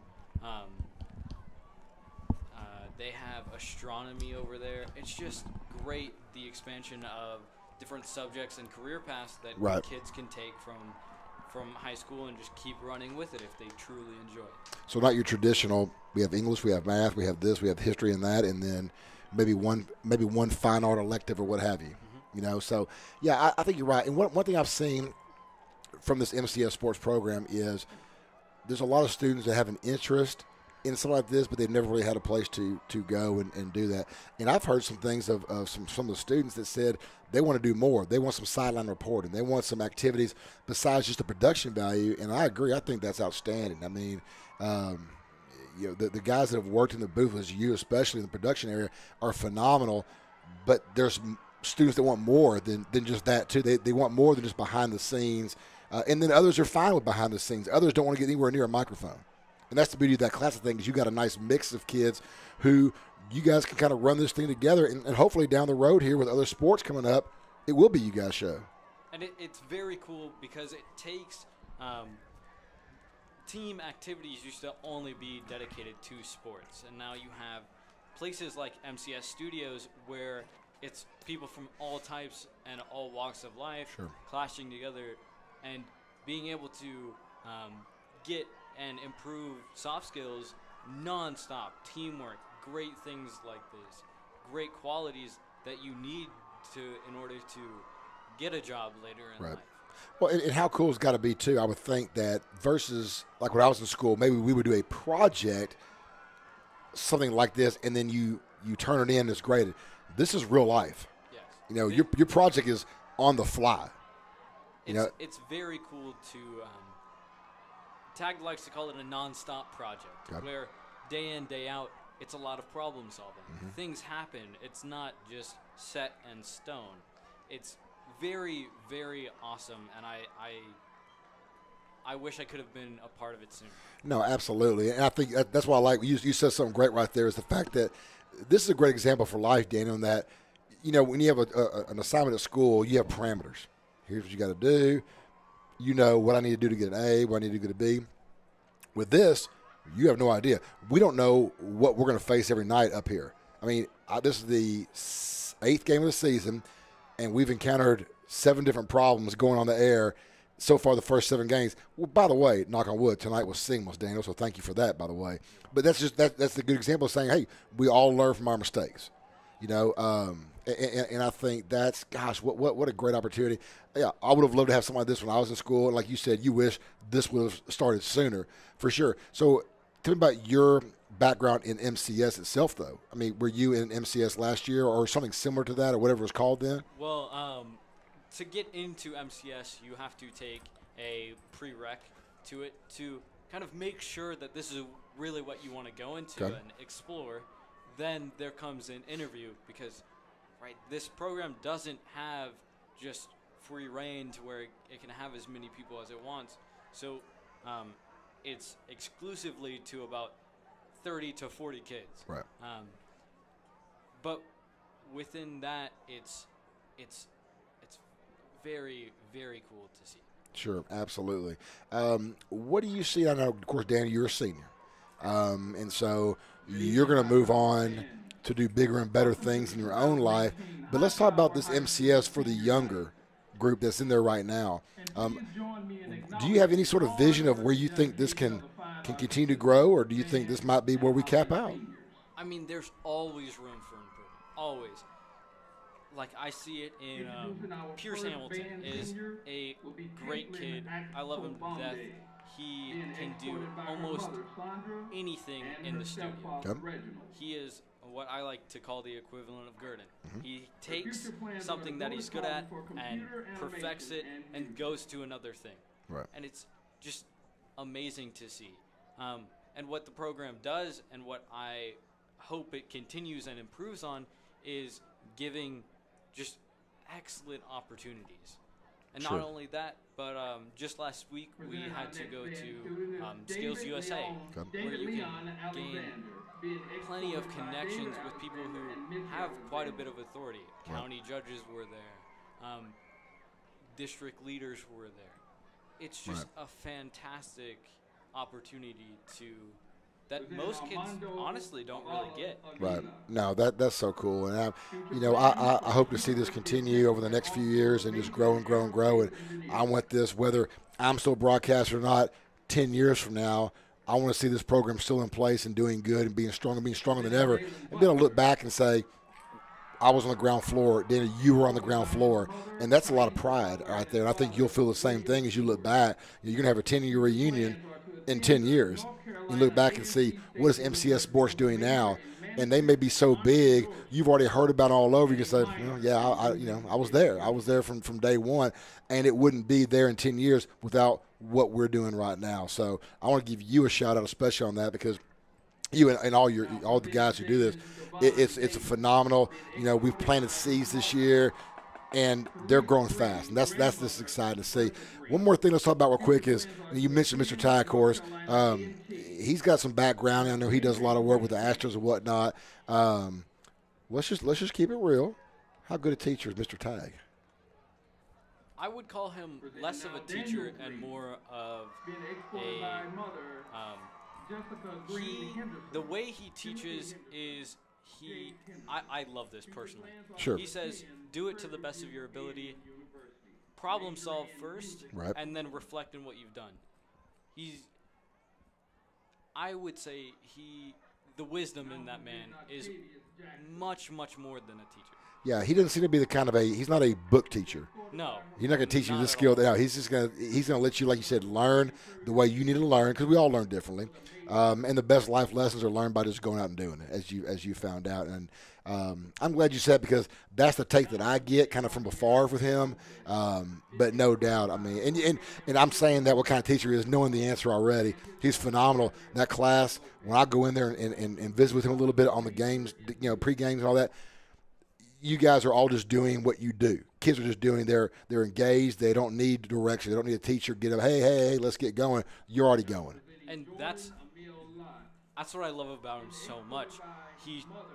Because being independent in today's world is very important. Sure. And he's noticed that kids don't really have a lot of independence. And what he's done is he's gone, okay, how do I fix that problem? Sure. Maybe kid by kid, maybe classroom by classroom, but any difference is a good difference in today's world. Well, Daniel, again, I appreciate that.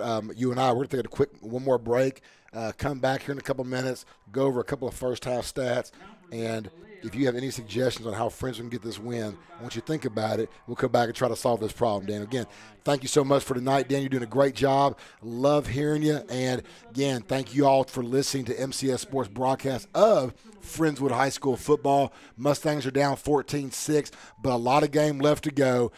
We'll be right back here on MCS Sports.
Hall Stadium, where the halftime score is Hightower 14, your Friendswood Mustangs 6. Again, thank you, Daniel Feaster, for the outstanding halftime music and halftime conversation about MCS sports.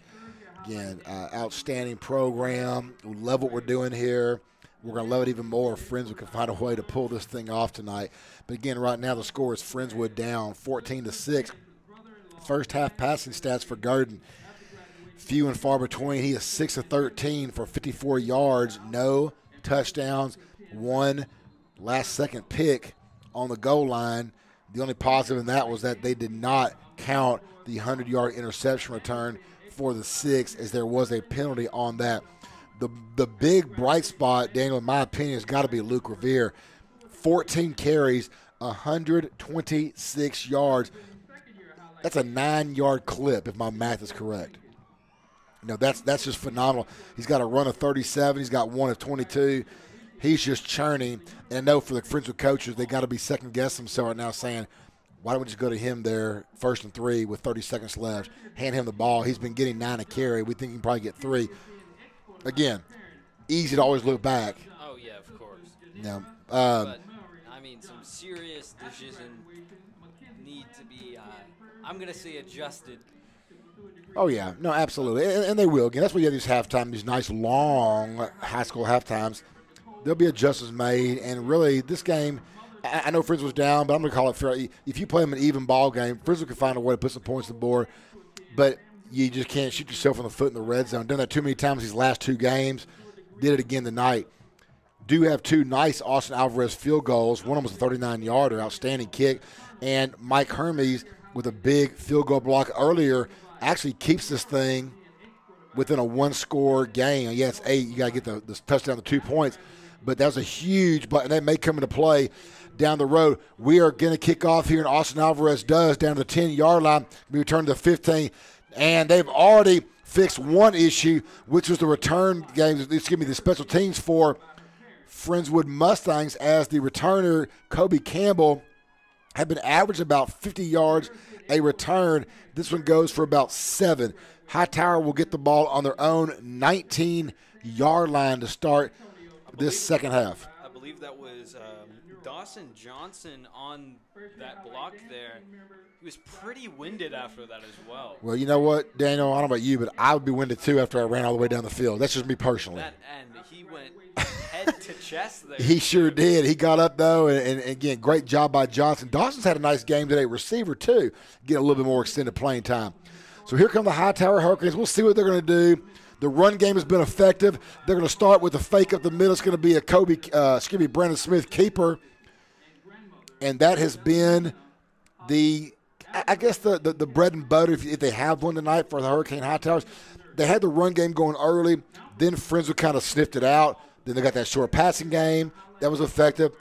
But I got to think, too, if you're a Hightower Hurricanes, you got to be thinking run until they stop us. Oh, yeah. I mean, it's worked thus far. Yeah, absolutely. Twin receivers to the right side. Smith on the keeper, going to get chased. He's going to be brought down for the sack. That's going to be Jackson Stevens getting there first. It looks like Friendswood is finally adapting to this play style. I'm going to go ahead and knock on wood here. But it's starting to look a little bit better. No, absolutely. That was a nice job by Stevens. Tinger coming around as well. And that's going to bring up down a 3rd down and 8. Appreciate everyone listening tonight here on MCS Sports. Ms. Zamora, I know you're listening as always. And Ms. Mary Reinhardt, thank you so much for being a great fan and great listener. We appreciate it. And if you remember my daughter, Lauren Lowe, thanks for teaching. She's one of your all-time favorites. So appreciate you listening as well. Anybody else, hit us up. We're here, I'd say all night, but probably another hour and a half.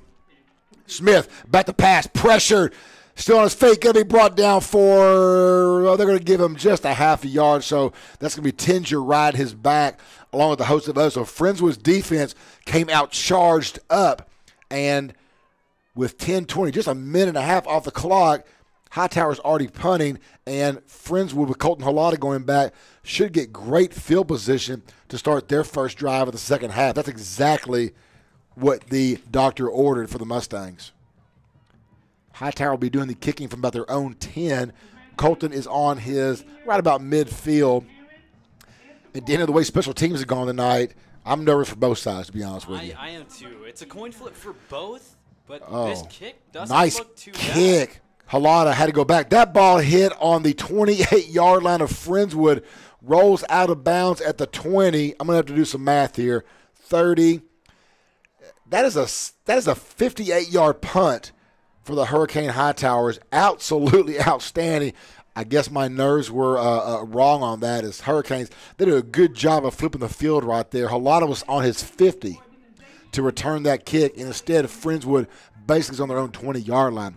Now, all that being said, Friendswood offense has been hit or miss. Revere on his way to a 200-yard game with 126 yards. The passing game has not been on track. We'll see if Luke can do a little bit better here in the second half and get this thing going. Handoff to Revere, up the middle. Revere, there he is again. He's been averaging 9. He only gets 7 on that, though. I'll take 7 all day. There you go. I mean, I want to give a quick shout-out to Corey Truman, the running back coach, because he has done a phenomenal job on keeping Mr. Luke Revere in check at all times. He really does. He is sitting here next to us, and again, he does an outstanding job. And another good reason for Revere's running, besides the fact that Luke Revere is a heck of an athlete, he's got some good linemen up front too, though, by the way. Let's give some credit there. Hutchinson Davis, Mike Gibson, those guys are doing a great job of opening some holes up. 2nd and 3 now for the Stangs. Revere around the right side. This time he's going to be, it should have been brought down for a loss. However, he's going to scrape and claw for about it back to the line of scrimmage. That time brought down by Juwan Cade. Juwan Cade there for that defensive line position. That's going to bring him a 3rd, and they're going to give him a half yard. So it's going to be about a 3rd and 3. We were talking about blocking earlier. These wide receivers also do a phenomenal job as well. Absolutely. Yeah, just opening up constant holes and little pass for their teammates. They really do. You're absolutely right, Daniel. It's going to be 3rd down and 3. Gurdon back to pass. Gurdon's got a ball. He gets away from the sack. Still rolling. One man to beat. He's going to be pushed out of bounds by number 17, Quentin Sharkey. Gurdon had a good angle. Sharkey had a better one. Gurdon's going to be brought down short. See where they're going to mark that. I think about a yard gain on that. That's going to be about 4th and 2, a punting situation for the Canes. Gurdon had time for a second. That was quickly taken up by the right side end, and it was just a matter of Gurdon running for his life, and he survived there, but it's going to bring up a little bit of short. So it's 4th and 2. Caesar back for the Hurricanes on his own 40. And Caesar, we talk about shaky special teams. He's had a tough night. He has that yearning to redeem himself. Absolutely. Alvarez goes up and gets a tough. Oh, no. No, that ball hits in about 10 yards in front of Caesar. However, that was Trey Mapp just didn't see it, and he just drilled Caesar in the chest. Well, there's every flag you can have is on the field. That's an easy call as Mapp lit Caesar up. Caesar was nowhere near getting that football. That's going to be a 15-yarder against the Mustangs and special teams again. I mean, Mapp knows what he's about to get just destroyed for as he walked back down to the absolutely with his head down. It's rough. Well, no, in Matt's offense, again, you're going down full speed. You're seeing him, and Caesar did a great job of faking the catch, and he sold it, and Matt bought it. And unfortunately for Matt, that's going to cost him 15. Now, I say that the officials are still huddling down, so that's not as easy call as we said. Coach Koopman's on the field. I mean, when is Koopman not on the field? That's a fair point, Mr. Feaster. That is a fair point. And I can't when I back my coaching days, I was everywhere in the sun. That's kind of what you do as a coach. You can't sit still on that sideline. I'm curious now to see what they're going to call here. I was sure that Mapp was in the wrong here, but I think it could go either way. Well, let's see what they're going to call here. Well, they're still debating. Big call here for the Mustangs because down 8, you don't want to give them any more field position.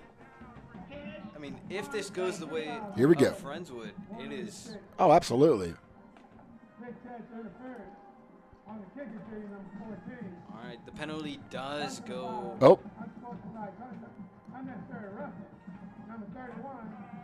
Well, looky there. You've got offsetting penalties. Number 31, Damon Quarles for the Hurricanes. had a personal foul penalty. 15 yards against Friendswood negated because the penalty.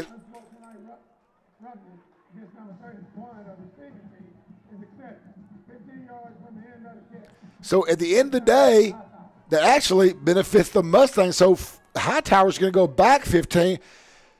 That was a lot to sort out right there. I'm just going to leave it at that, Daniel. Let's not try to evaluate him more than we need to, because the officials did a great job clearing that up. And unfortunately for Hurricanes, again, it's a special teams issue and another penalty on them. They've had a penalty now, brought back a touchdown on interception return, and this penalty cost them about 30 because they had 15 more, brought them back, and then take them 15 more. So regardless of all that, Hightower gets the ball, 8:09 left here in the third.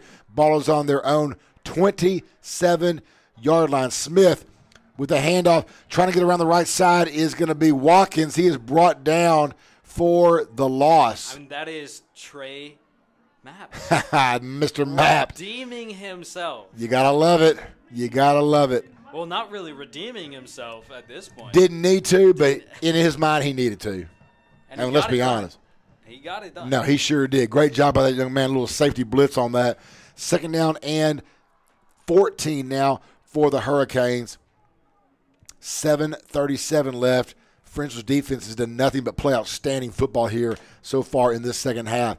And they're going to need to continue this as the offense continues to just struggle to put points on the board.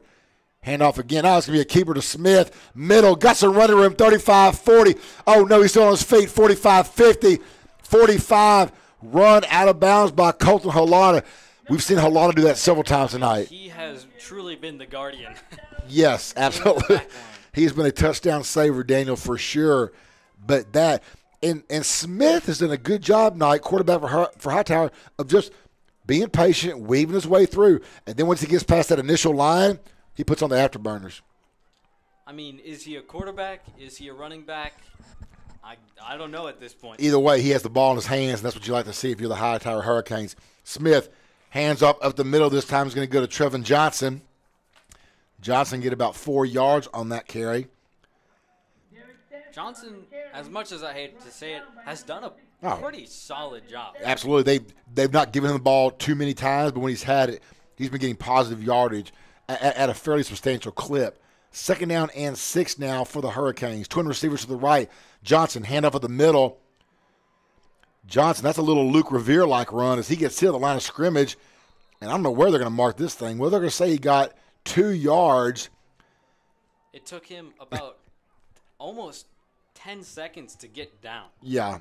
So he ran 2 yards in 10 seconds. I think even I could do that. But regardless, he does get the 2. And that's impressive because there was a host of Stangs right there. Big play here for the Mustangs defense. 3rd down, and we're going to give him a long 5 on this. Twin receivers to the left. Smith rolls to his left. Oh, he's got Hermes in the back. Hermes with the sack. The sack master, Mike Hermes, brings down Smith. And when Smith rolled to his left, the first thing he saw was the icy white 11 of Mike Hermes. Great job, Mike. And that's going to bring up a punting situation now for the Hurricanes. Hermes is very scary on that line. Oh, my goodness. Any mistake, he will just pound for. You think they wish they would have rolled the other direction on that one a little bit. I think they more than wished it.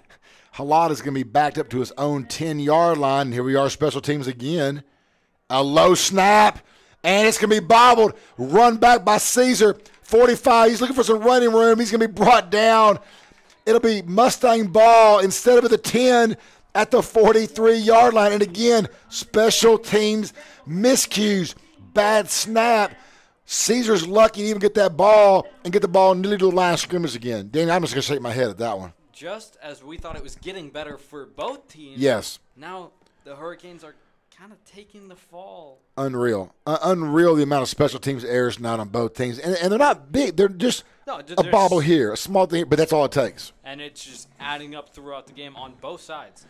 Well, Hightower's given Friendswood an opportunity here. Great opportunity. Ball's on the Friendswood 39-yard line. They backed it up a little bit. So the 39-yard line, Gurdon, empty backfield, moving right to left on your computer screen.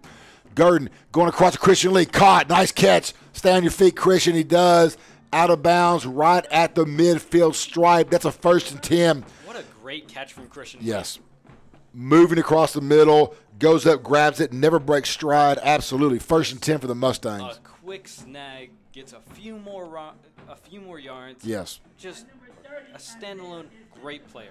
Christian Lee, just a little slant route right there. It's going to be Revere back in the backfield now. Trips receivers to the left side. Single receiver Alvarez to the right. Fluellen in the slot. Revere run up the middle. Revere, typical run for that young man. Gets about 5. Drug back 3, but that doesn't matter. You get the original, and he gets the 5-yard gain on that. I am quite surprised that Austin Alvarez has not gotten a lot to him. I would agree with you on that. Now, and part of that is I think the way Hightowers are really going to put that safety over the top, kind of double him up right there, which leaves opportunities for guys like a Christian Lee or Alex Fluellen. Gardner's got to get the ball to him. Revere offset to the left. Revere just keep churning for that 200 yards tonight. Garden back to pass. Garden looks to the right side, double coverage. It was incomplete. Lucky that ball was intercepted. They had bracketed Fluellen on that right side. A little out route, overthrown, and that's going to bring up a 3rd down and 5 for the Mustangs. Flu has been a great player throughout the season, kind of that underdog, though. Yes, correct. Very good just to use him as needed. Absolutely. They needed him last week. He had a big one last week, didn't he? Oh, yes, he did. That fumble recovery for the 6. Little movement up front. That's going to be on Friendswood. Good night. 3rd and 5 is going to turn to 3rd and 10. I'm not sure who jumped. Doesn't matter. It's going to go against the Stangs. Too many penalties this game on both sides. Yeah. And again, in week 8, week 9, those should have been cleaned up. We saw that last week with Shadow Creek, though, didn't we? 18 penalties. 18. With an undefeated team in week 8. That was beyond anything I'd ever seen. But, no, they're going to call offsides. They blew the play dead for some reason, but they're going to call the offsides. Must have made some contact, and so it's going to be a 1st and 10 for the Mustangs. We'll see now if Friendswood can't take advantage of that break. There's been 2 breaks in this drive. One where the drive started with the bobble punt, and now with this penalty. 1st and 10 for the Mustangs. 4:26 and counting left here in the 3rd quarter. Friendswood need to put some points on the board, down 14-6. Well, and now we have a false start. Looks like, Lee was going back in motion. So just as a penalty goes to Hightower, of course. You get it right back, don't you? Yes, in fact, we do. So as if all that never happened. But it did. 1st and 15. 4:15 and counting. Again, we sit here and talk about, you take advantage of those mistakes. You can't take advantage of a mistake when you multiply it with your own.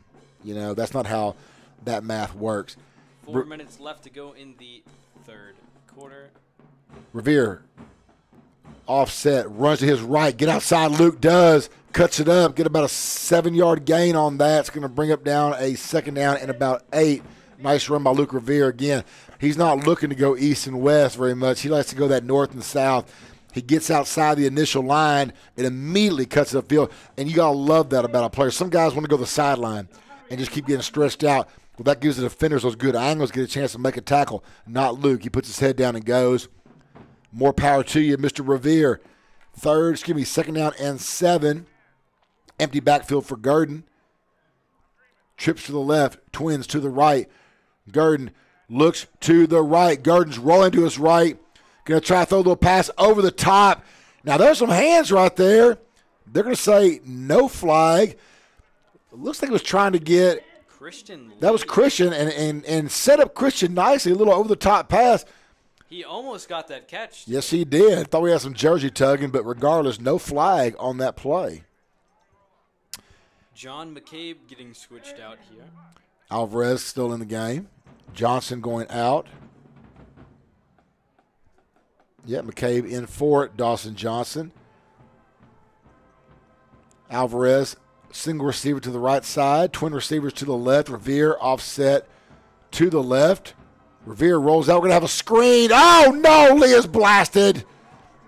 They sniffed that play out from the start. Number 17, Quentin Sharkey. It's almost as if he was in the huddle. He knew that play before they snapped the football. And Christian Lee, good job by not fumbling that ball. He catches the ball and takes a lick from Sharkey. A good job on minimizing damage yet again, but wow. Could have been better. 2:44 and counting left here in the third quarter. Alvarez is going to come on and kick again, trying to pin Caesar and the Hightower Hurricanes deep. Caesar's on his own 10, right about the 11-yard line. Good snap. Good kick from Alvarez. Caesar asks for the fair catch. Does. Oh, no, don't do that. Oh, they're not going to fly. Caesar gets hit after. They're going to say it was incidental. And he does.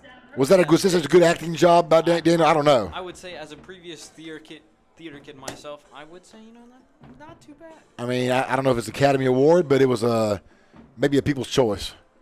I would give it maybe a People's Choice. That's what I like to see right there. Wow, that was again. We're way up here. It didn't look like much contact. He fell like one of those World Cup soccer players who gets quote kicked or tripped, and they just thought like bomb was dropped on them. Very delayed. worth the try. So no flag, and rightfully so, for the Hightower Hurricanes. Though they will start their drive on their own 13-yard line. Great position for the Friendswood Mustangs. Keep Hightower down, and we're going to have a false start by the Hurricanes, and that's going to back them up 5. I mean, if we don't get points off of this drive, I don't know what I'm going to do. I agree. You've got to have, again, you've got to pin them deep. You got the defense to do it. What you got to do now is just contain that Brandon Smith, contain that quarterback. You know, when he does tuck the ball and run, it'd be interesting to see what Hightower does here. If they go back to the run, they start going back to some of that short passing game that they had earlier. It'd be a scary place to do it right here at your own 8-yard line, but we'll see. Smith has Johnson offset to his left. Smith on the keeper again, and that's been his bread and butter. Up the middle, still on his feet. Going to have not – oh, the ball's loose. The ball is loose. And that is going to be a big break for the Mustangs. Friendswood recovers the fumble. That looks like Ryan Tostado. That Tostado was trying to get a number on that. Tostado with the recovery. Smith was running, had the first down, gets hit from behind. Wasn't sure if that was Helton or who was there, but the ball was stripped out. And next thing you know, Tostado comes up with it, and Friendswood, opportunity golden. It does look like we have a Hightower man down. We'll take a quick timeout right here. 2:04 left here in the third quarter. It is Hightower 14, Friendswood 6. We'll be right back here on MCS Sports. The Mustangs are smashing it today. You know what else is smashed? My car. I was rear-ended at a parking lot yesterday. Worst part is, they didn't leave a note with their insurance information. Wow, that stinks. But hey, take it to my friends over at Frank's Collision Repair. They're located on 809 West Bay Area Boulevard. Frank's provides exceptional quality work and great customer service. Best of all, they can walk you through the process and answer all your questions. And remember, if you've been in an accident, don't despair. Just call Frank's Collision Repair.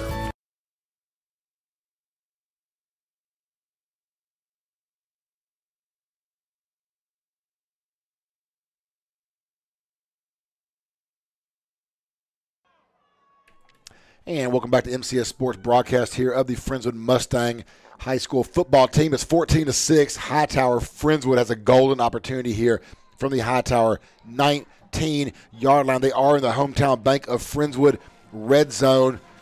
Friendswood, Daniel, they have to find a way to put points on the board here. You have to. We're so close. Absolutely. Twin receivers, trips receivers to the right. Gurdon, go to Alvarez, back of the end zone. Incomplete. That was number 4. I'll make sure I get a shout-out for that young man because that was a great job of Ty Lemon. Alvarez had him beat, pass a little bit underthrown, and Lemon was right there to knock that thing down. I mean, it was very well on the defense side. Yeah. A lot of contact down there. Yes. Second down and 10. I like the play call, though. We haven't seen Alvarez again. Single coverage. Take advantage of that. Just didn't work out that time for Gurdon. Gurdon, 2nd and 10. Gurdon, hands off, fakes, no. Hands off to Revere around the right side. Revere is going to be brought down, tackled for a loss by number 25, Chris Carter. Had one end beat, was Carter, just could not beat it. Eugene Robinson also helping out on the Hightower side. And that is going to bring up now a 3rd and 12. That is a quick, from a 1st and 10 in the red zone to a 3rd and 12 now on the 22. Friends, we've got to find a way to pick this up. Just like that, we've been talking about momentum through and through these last couple weeks. Yes. And just time and time again. Let's see if we go to big receiver here. Yeah, twin receivers to both sides. Gurdon back to pass. Releases balls in the end zone. Overthrows Alvarez. Alvarez was at the goal line. He was covered up by Kobe Campbell. It was a little high, no doubt about it. And let's see here now, Daniel. Ball is spotted on the 22. This is where they kicked it before. They're going to go for an Alvarez. It's going to be another 39-yarder. Ball will be put down by Lee on the right hash for Austin Alvarez. This would be, if nothing else, get you a 5-point ball game, put you just a touchdown down without the extra point. Snap is back. Kick is up. Kick is good. Nice job, Austin Alvarez. 3rd field goal of the game. Makes it a little bit closer. The score is now 14 for Hightower, 9 for Friendswood. We'll be right back here on MCS Sports.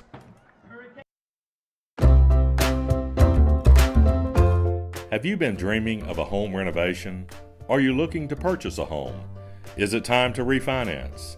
With money to loan and the will to help, the best place to borrow is right at home. At Hometown Bank, dreams are built one family at a time. Stop in to see one of their experienced loan officers today. Hometown Bank is your local bank with deep roots in our community. With big league resources and services, that strength is used for local families and businesses. Come see how being local makes a big difference in banking. Welcome back to Hall Stadium, where Austin Alvarez just put in another 39-yarder, and that ball had some room to go. Danny, you said he had a little bit of a soccer background, correct? Oh, yes. I mean, he's definitely showing it off at this point. Absolutely. Well, he needs to show it off, I would say, at least twice more tonight, to at least give us 15, because right now, offense cannot find a way to put the ball in the end zone. Another show off right there. His kick goes to 10. Kobe Campbell on the return, 15, 20. Trying to reverse field. Needs a block. 20, 25. He's going to be run out of bounds by number 22, Ryan Tostado. We haven't seen a lot of Kobe this game. No. Have Almost not at all, I don't believe. Just he did a nice job there of reversing this field and getting Hightower out of their own 15-20. But they're going to spot the ball on the 27-yard line for the Hurricane Hightowers. 1:02 left here in the third quarter. Hightower on top 14-9. We called before the game a defensive struggle, and for once we're both right, because right now, unfortunately for Friendswood, it's been more of a struggle for them on offense than it has for Hightower. Hightower put 2 touchdowns on the board. Friendswood 3 field goals, 14-9. Smith still in at quarterback. Empty backfield. Smith, quick pass out to number 19, Adrian Griffin. Griffin swallowed up quickly that time by Trey Mapp. Mapp is having a nice game from that safety position tonight. I mean, he definitely is rocking it this game. Absolutely. It seemed a little shaky at a few parts, but he's really, really gotten his game up. Mapp came in quick. That was a jet. He had to get in there, and he sure did. As 22, I lost my train of thought. Tostado was locked up. Mapp wrapped it up. 2nd down and 9. Play clock's down to 10. Hightower looks a little confused. Empty backfield still for Smith. Friendswood looking to bring some pressure. Jackson Stevens backs it out. Got some movement. It's going to be a false start on the Hurricane Hightowers. And, boy, they are just shooting themselves in the foot again. There was some confusion for the start. Couldn't get that play off. And then you have the false start. 2nd down now and I mean, these 15. Penalties this game. Just again and again. And for Friendswood, what you got to do here for the defense is just keep the ball in this end of the field. You don't need to have the big turnover. They got one last time. You just need to keep the ball down here, give the offense a chance to get some field position. Smith on the keeper. That's been successful, but not this time. He's brought down by a host of Mustangs. I see Blaze Hilton. I see Ryan Helton. I see the sack master, Mike Hermes. There was a host, and that's going to bring up a third down now and 12, I will say 13 for the Hurricanes. And, Daniel, they're not known for their deep passing game tonight, so this is going to be an interesting play call right here for the Hurricanes. I do want to give a little shout-out to Elliott Spiller. He has been always there. On almost all of these runs, he's had a hand or a nice block. Just a sophomore. And he's very talented. Absolutely. He and Jackson Stevens both sophomores in this defense. We got Hightower's just they're lost right now, so they're going to call that timeout. They look confused again, and the game clock went down to 7 seconds. I think this is actually a smart timeout right here. Get yourself together, because this is a big play. You had to get that timeout, or the play clock would have run out with another penalty. Get your guys settled down. What you don't want to do here is have a horrible, a bad situation turn into a horrible situation by forcing a bad throw. For Friendswood, we'll take advantage of all those, though. I mean, really, you're 3-13. You're just trying to get yards at this point. Absolutely. Minimize damage from you. Again, thank you, everybody, for listening tonight here on MCS Sports. Appreciate all as always. Again, this is Kirk Lowe, joined tonight by Daniel Feaster. Daniel stepping in for Justin Lowe. Daniel doing an outstanding job in his dual role as not only his melodic voice, but also keeping us on air. And updating the scores and running commercials. And Daniel, I don't know how you're doing it, but you're younger than me, and that probably helps. So good job. Probably does. No, ain't no doubt. It does for sure. Empty backfield for the Hightower Hurricanes. Smith all alone. Trips to the left. Single receiver to the right. Smith looking to pass. Got a man across the middle. A little slant route to Caesar. Caught about 4 yards short, though. I mean, nice route. Just 4 yards short. Caesar coming. Yeah, no, Caesar a little banged up earlier. He's playing, looks good. So good to know everything's good for Mr. Caesar. That, however, is going to do it here for the third quarter. We're going to come back right back for the final 12. It's Hurricanes 14, your Friendswood Mustangs 9. With so many community banks around town being bought out by larger regional financial institutions, the Texan Bank is standing strong as one of the last true community banks in Houston. They have a strong commitment to do the right thing the right way. They're a full-service, independent community bank with a friendly neighborhood feel, and their new mobile banking products make it easier than ever to bank at your own convenience. Not to mention, they're a proud supporter of the Friendswood Independent School District and the Mustang football team. Call them at 281-276-1818 or visit them online at texanbank.com. They know what it takes to be Texan. Member FDIC, Equal Housing Lender.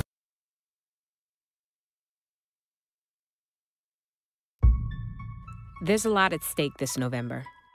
36 governorships, 35 Senate seats, and all 435 House seats are up for election. If only 50% of voters show up, it would be.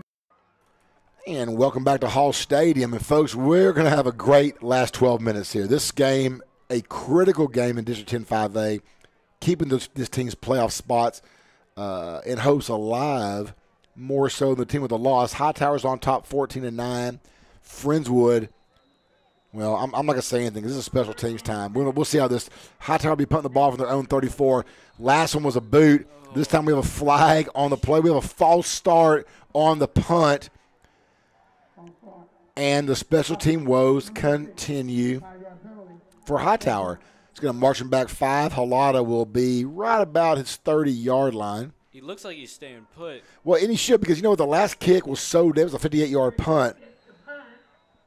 And that is Caesar doing the kicking. Caesar kind of a do-it-all guy, isn't he?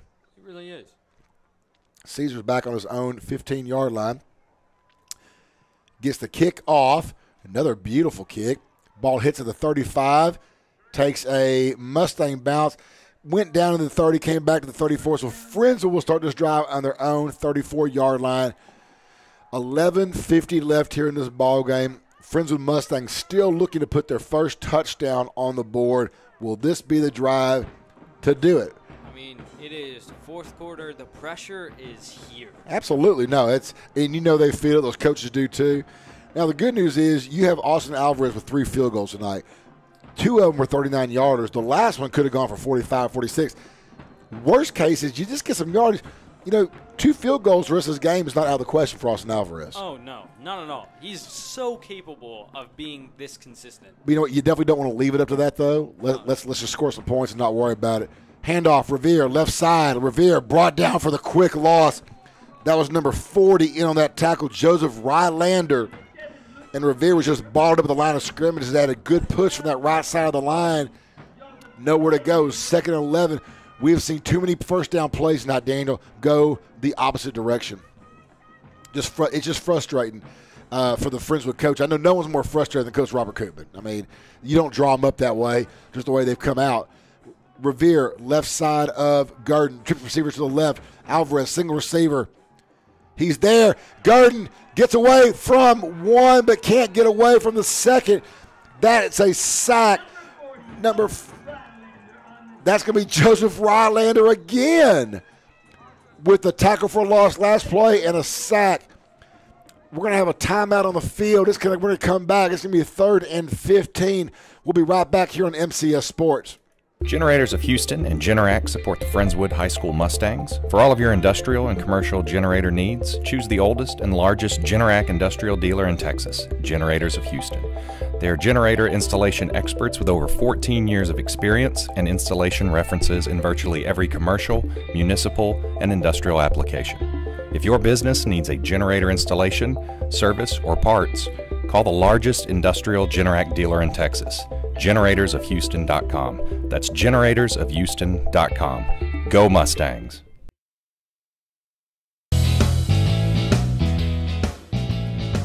Motor Trends is And welcome back to Hall Stadium. 11:08 left here in this ball game. Friendswood down 14-9. However, they do have the football on their own 34. They have had 2 plays this drive, both gone backwards. A Revere tackle for loss, a Garden sack, both by the same man, Joseph Rylander. And you got to block Mr. Rylander on this play. It's 3rd and long. Got to look for maybe a Christian Lee or Austin Alvarez on this one. Going to have to get something going here. Garden back to pass. Revere. No, he's going to go for Alvarez deep. They got a hand all over him. No fly. My gosh, they say he was overthrown. He is carrying him the whole way down with a hand on top of the shoulder pads and no penalty on the field. I mean, even my younger eyes saw that. Thank you very much, Dan. Maybe they're just saying this ball's overthrown. It was overthrown, no doubt, but I thought it was close enough where he could make that catch. I mean, earlier Austin dove and got very close. I think he was very capable of possibly catching. So Alvarez will stay in the game to do the punting duty. We've seen some beautiful kicks for him tonight. Special teams been a dicey situation for both teams. That's going to be short. That is going to take a Friendswood bounce at the 30. Going to roll inside of the 29-yard lines where Hightower will start this drive. The bad news for Friendswood is they had a golden opportunity right there again, Daniel, and they just went backwards, and throw that last one down. And I mean, you got time. You got a lot of time. You're down 1 touchdown. A 6 points wins the ball game right now. What I've noticed is when it's given to the Mustangs, it most than not doesn't work out. Right. So whenever we earn all of our yards, we usually get points at the end. Right.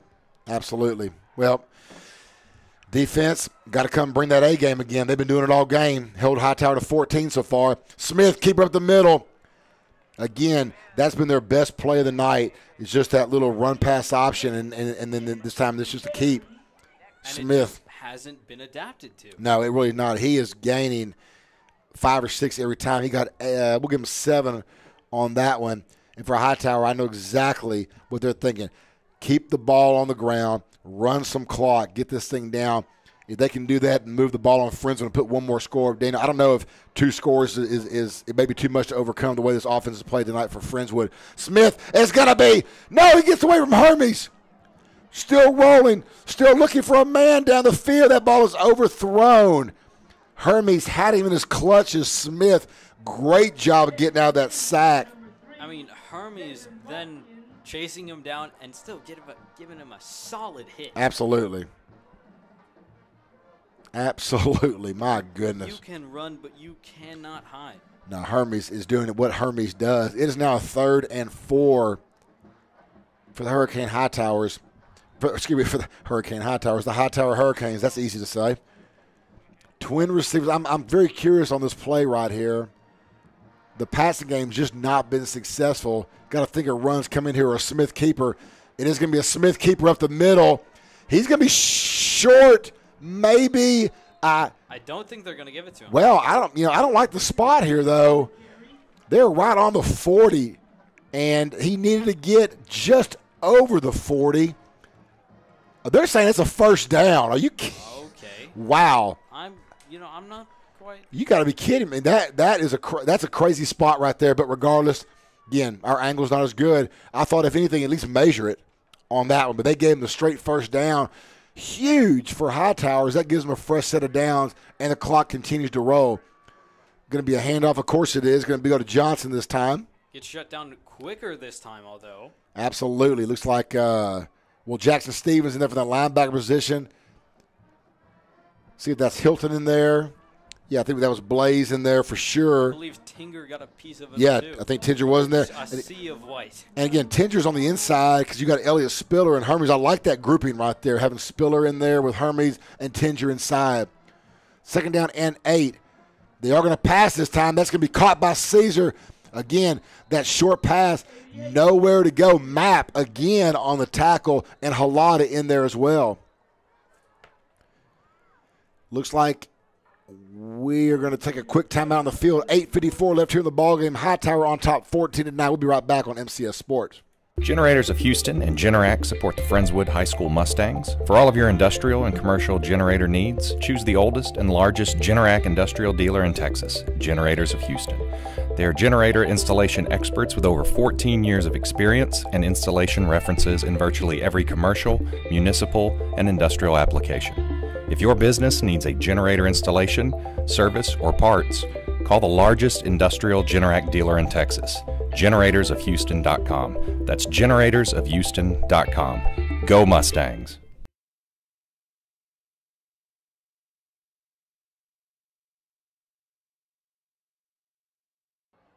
And welcome back to Hall Stadium, where it's 14-9 Hightower over your Friendswood Mustangs. 8:53 and counting. Big play here for the Friendswood defense as it is 3rd down and 6. Hightower empty backfield. I wouldn't be surprised to see Smith, a little quarterback draw, though. Smith back to pass. Little slant route. Caught. First down. My goodness. That was a great catch by number 30, Isaiah Esasima. And that's really one of the first decent passes that's been completed for Hightower all game. Oh, yeah. I mean. And what a great time for them to do that, too, by the way. That's only passing when they need to, and really only refraining from short passes. Yeah, absolutely. Tinger actually was on the tackle on that. That's how short that pass was. But it was good enough for a first down, and they are in Friendswood territory.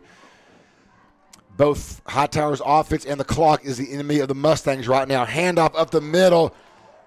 That is going to go to number 21, Ronald Carroll. And Carroll does a little Luke Revere impression, just puts his head down and blasts the linebacker of Friendswood. Spiller comes out of the ball game right now, takes a breather. 2nd down and 4 for the Hurricanes. Twin receivers to the left side, single receiver up top to the right.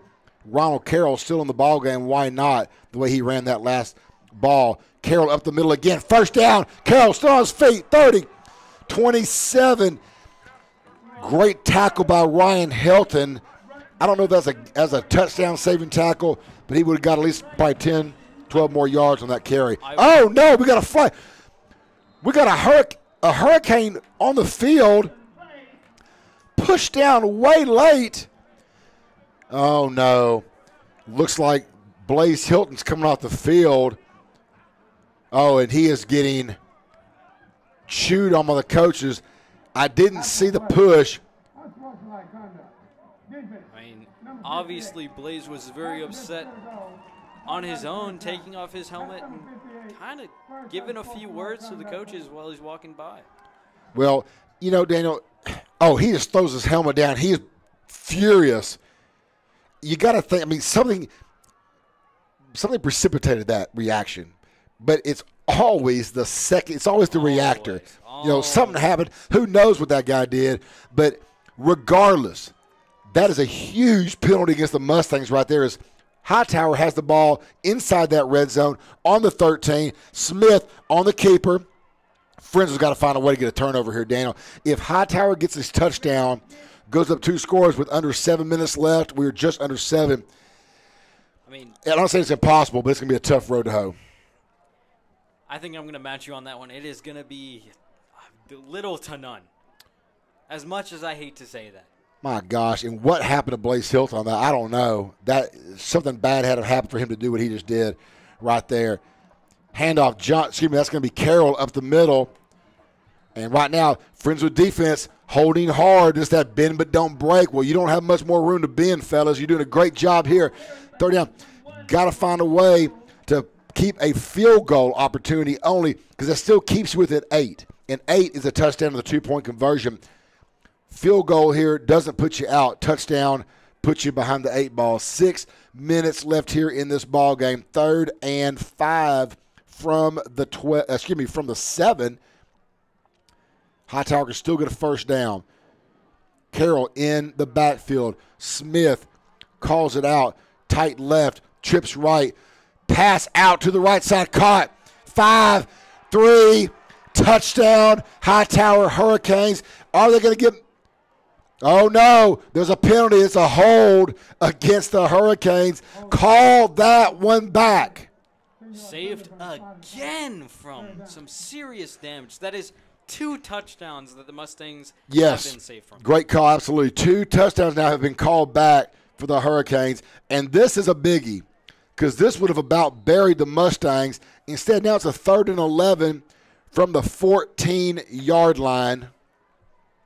The head coach of the Hurricanes, Mr. McGinnis, must be furious right now. Absolutely.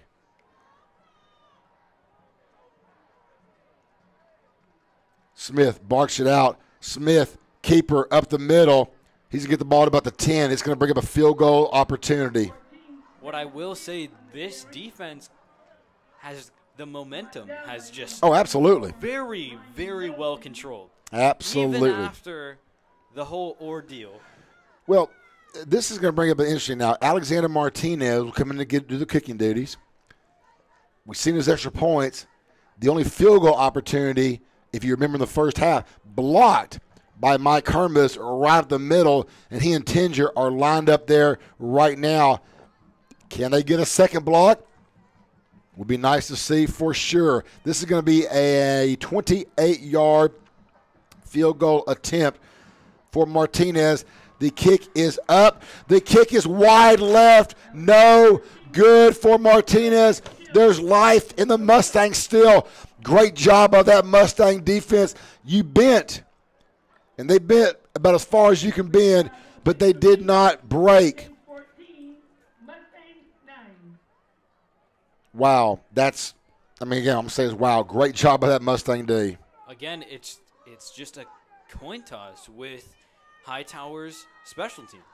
You never know what's going to happen. A great play, something that should have gone right, something that should have gone wrong. You just never know. Absolutely. So we'll see now. Friendswood's offense still looking for their first touchdown. Gurdon coming in empty backfield, 5:06. How many more chances will you get? Ball's on your own 20. Gurdon rolls to his left. Got a man across the middle. Caught. Fluellen. Give him that first down spot, and they do. That's a 1st and 10. Flew, getting the ball when he needs to. Absolutely. Beautiful catch by Fluellen. Gurdon, beautiful pass to get it to him. We were talking about sophomores earlier. Gurdon. Absolutely. No doubt. Another outstanding sophomore. And let's give a shout out to some seniors as well, though. Flew, nice job that time of that young man. Alvarez, Dawson Johnson off to the right. Fluellen off to the left. Trips Lee in the slot. Gurdon back to pass. Got time. Got a man. That's going to be Dawson Johnson. Incomplete. Little off his hands. Good defensive pressure that time by Jordan Rossborough. That's going to bring up a 2nd and 10. Again, Friendswood has all 3 timeouts left. Not needing them yet. Ball's on their own 31. 4:56 on the clock. I mean, how many more opportunities are you going to get? Not a lot at this point. No, absolutely. You're going to have to take this drive and take it down. Gurdon barks it out. Gurdon, look for that screen to Revere. Got it. Oh, no, we got a flag on the play. Revere gets the ball about the 43-yard line. Oh, no, we got another flag. What are we going out there? Pull him off him. Is that Hutchison? We have another personal foul, a late hit. I think Hutchison's going to be tossed from this ball game. He was on top of the man, and he threw a punch. Again, he retaliates just like Hilton did earlier. I can't believe what I'm seeing right there. Seth Harris is going nuts on the sideline. You cannot have that right here in this position. You just get a first down. You had a penalty, maybe a hold. We don't know. And this game is I mean, the refs are doing a good job of keeping this game intact, but my goodness. And if that's the chase, that's your starting center, Daniel. I mean, just there has got to be something going on over here. Well, absolutely, but you got to keep your composure. Oh, yeah. You have to keep your composure. And those are 2 seniors. Now, let's see when they shake this out. Maybe they got the first guy. We'll see. Refs are kind of scrambling around. Here's the call. 42 on the defense. That penalty will be tacked on to the end of the run. First time. Well, now, hey, here we go. Hutchison, they do not call a personal foul penalty. After all that, Hutchison's got to come back in the ball game. Helmet's got to come back on. Oh, no, there it is. Okay, so the hold is on Hightower on the run. They mark that off. Hutchison will be allowed to stay in the ball game. We do have a new center. That was his first personal foul penalty. So they give Friendswood the first down plus the penalty yardage, and then you back them up 15. So when all this is sorted out, it's what seems to be like just about even. Yeah, it really kind of evened it out right there. So 4:48 on the clock. Friendswood's ball on their own 40. Chippy on both sides. You got Coach McGinnis still talking it out, head coach for Hightower with the head official. Oh, goodness. Hightower fans not thrilled. I mean, who would be? Well, no, absolutely. And you got a new center. Get the snap down a little high. Gurdon gets it. Gurdon pass over to Alvarez, almost caught, then almost intercepted. However, got a flag. Oh, and Alvarez doing a little chat-touting over here with the coaches. That's going to be on Hightower, either pass interference or defensive holding. And Hightower fans are really not liking this. Can we say displeased? Automatic first down. You hear the public address announced. That's going to be Friendswood's ball on the Hightower 49 in Hightower territory. Now Hutchison back in the game. That was Sean McHenry coming into the snapping duties, and a great job by that young man coming in cold and getting a good snap to Gurdon. 4:42 left here in this one. Friendswood down 5, needs a touchdown. 4:42 left in the ball game. Twin receivers to the left. Gurdon looking left. Gurdon sacked. Gurdon is sacked. That was number 66, Jacob Williams, 6'3", 220, sophomore. Good night. That is going to be a big one. That he is brought back for a 7-yard loss. This is where I think a timeout and just a cool down would be. And you're absolutely right. And also a time for your senior leadership to step up and take charge. Unfortunately, your 2 personal foul penalties have been by seniors. You know, you got to take charge right now, but you're right. Coaches can also step in there and get this thing. 2nd down and 17. Revere staying in the block. Going across the middle. Got a man, Lee. Oh, incomplete. Christian Lee just barely gets his hands on it, just can't confirm it. I think it was just a little off by Gurdon due to that immense amount of pressure. He did have some pressure that time. Lee fingertipped it, just couldn't quite bring it in. And there is so much talking going on the field right now. We see both sides. And, again, you got to keep your head in the ball game right now. You got to focus on this. For Friendswood, you've got to get 6 points. For Hightower, they stopped Friendswood here. I do have to give credit to Hightower making this a very mental game at this point. You're right. They've got in Friendswood's head, unfortunately, for the Mustangs. Big play here, 3rd down, 17 for the Stangs. 3:54 left. Ball's on their own 44-yard line. Trips receiver to the left. Alvarez to the right. Gurdon looking Alvarez way. It's going to be overthrown. A big hit on Gurdon. Sure did. Came kind of late. I'm surprised there's not a flag. And they just drove the offensive line back into Gurdon's face. Alvarez didn't have a chance at that ball as it was overthrown. Gurdon had to throw it a little sooner than he wanted. 3:49 clock stop. Friendswood punting the football. Alvarez, the goal here is to pin them deep, use your 3 timeouts, and give yourself one more chance. So many chances. How many times we said the last few games? So many opportunities to win both those games, and mistakes have cost you for Friendswood. They've had a few this game as well. Alvarez needs to get a good one off here. Snap us back. Kick is away. That is going to hit at the 20. Takes a Friendswood roll at the 10. And it is going to fall dead at the 9-yard line for Hightower. So 3:36. We'll stay right here. 3:36 in the ball game. Friendswood, all 3 timeouts. For Hightower, it's very simple. You get a few first downs, you run the clock, make Friendswood burn their timeouts, and you got a chance to win this ball game because Friendswood has to score a touchdown. A field goal doesn't do it. For Friendswood, you got to get 3 and out here. Oh, yeah. But do remember all of these fumbles today. Oh, absolutely. From the Hightower, just being loose is definitely an issue that I'm sure the Hightower coaches have talked about, but a pep talk can and cannot solve. Well, you're right there, and for Hightower, you're right. They got to have to hang on to this football. Smith hands off to Johnson around the left side. Johnson gets about 3 on that carry. That's going to bring up a 2nd down and 7 now. Again, Trevon Johnson on that run, and there is Friendswood's first timeout. We expect to see this 2 more times. Again, 3:26 left.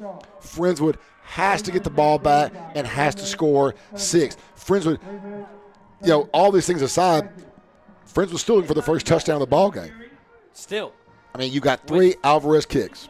3 minutes and 26 seconds to go, and still no TDs. We talk about, again, both teams, strong defenses, and we've seen that throughout this game. No doubt about it. Friendswood giving up 14. That's a strong game of defense right there for the Mustangs. But for Hightower, has just stepped it up even more. Again, keeping Friendswood off or out of the end zone for the touchdown, just giving up 3 field goals, and 2 of them pretty deep field goals by Austin Alvarez tonight. So hats off to Hightower's defense.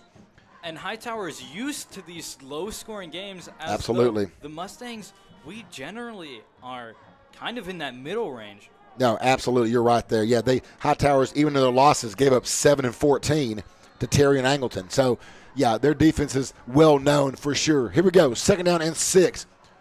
Hightower, hand off to Johnson. Johnson on the left side. He's going to be brought down quickly. Gotta love it. He gets 1 yard, and that's going to be the second timeout. That looks like, of course. Yeah. Mike Hermes. Mike Hermes again. Absolutely. See who else is in there. It looks like is that Hilton or is that? That does look like Hilton. Hilton's in the game. You got, again, Tinger in there at that tackle position tonight. Elliott Spiller. Our defensive line these last couple drives has definitely shown up. Yeah, because, again, like you said earlier, we talked about those big holes opening up for Smith, the quarterback, to get 10, 12 yards in. There hasn't been a lot of it. They've been gone. We know Daniel, so you got 3rd and 4 here. Passes. Now, that's right. The last one we saw, they did get a little slant for a first down. So it'll be interesting to see if they try to run to keep that clock going and see if Friendswood will burn their last time out or try to get that little slant in. Because, again, if Hightower was able to get a first down here, that's going to be tough unless Friendswood come with a turnover. So we'll see. Trips receivers to the left side. No one to the right. Bumping those safeties over are the Mustangs. Smith barking it out, trying to draw the Mustangs, not working. Trevin Johnson offset to his right. Still barking it out. 10 seconds on the play clock.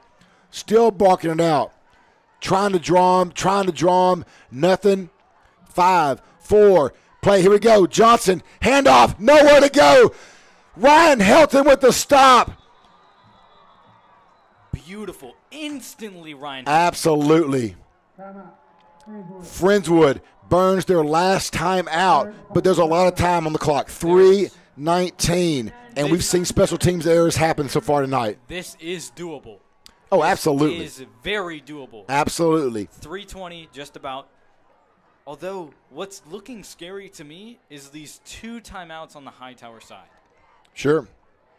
Absolutely. So, I mean, Hightower, again, still in control, and especially got to have a little confidence knowing that Friendswood needs a touchdown and hasn't scored one all game. But you know what?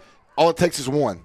You get that one. I don't care if there's no time on the clock. You get that one. Friendswood walks away with a victory and a huge dogfight here in Fort Bend this evening. Again, both teams coming in at 2-2. Playoff berth strengthened for one of these teams. There's definitely a cool-down period, and I think it has passed. Yes, so agreed. I think heads are now back in the game, and this truly can be done. Well, again, we've seen crazy things on special teams tonight. Notice Watkins is on his own goal line to catch this snap. Halada they're bumping him up to Hightower 45-yard line. Snaps back, good snap. Kick is away. That's a short kick. That's going to bounce on the 32-yard line. They're going to down it at the 33-yard line. Friendswood is 33 yards away from winning this ball game. 3:12 left. You have no timeouts, but you don't have that far to go. Can we – really what it comes down to, in my view, is momentum. If we get a solid couple plays and we continue that on, we're going to be unbeatable at that point. Absolutely. You got to find that momentum right now. You got to keep this defensive line of Hightower out of the backfield. Right now we have Noah Pallets coming in at tailback. Revere not in the ball game. Trips receivers to the right side. Alvarez single to the left. Gurdon back to pass.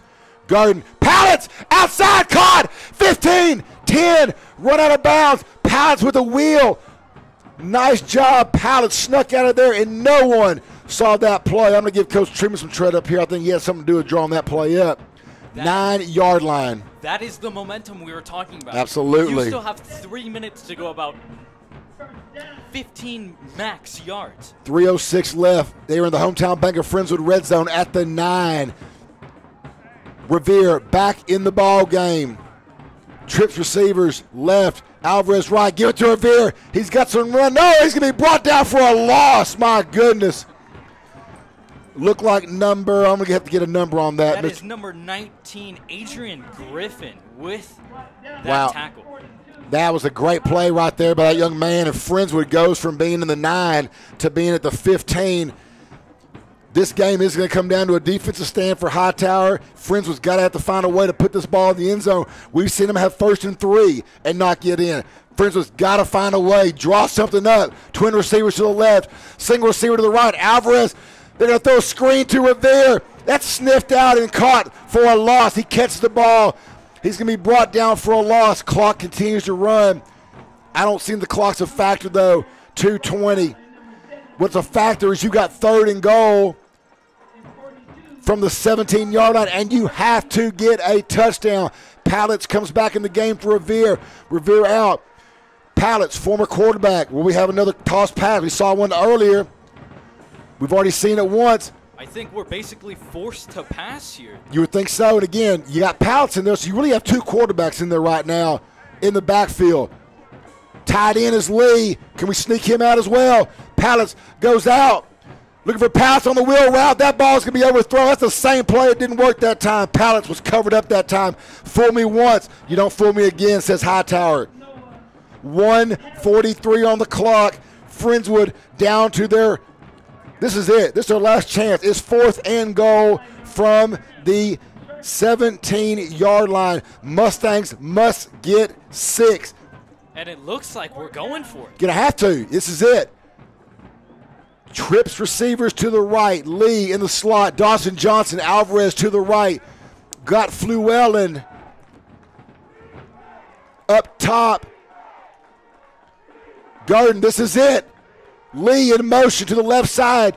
Overloads the left. Got to have a man left. Garden looking to pass. Rolling. Throws it up. It's going to be dropped. Incomplete. Hightower knocks it down.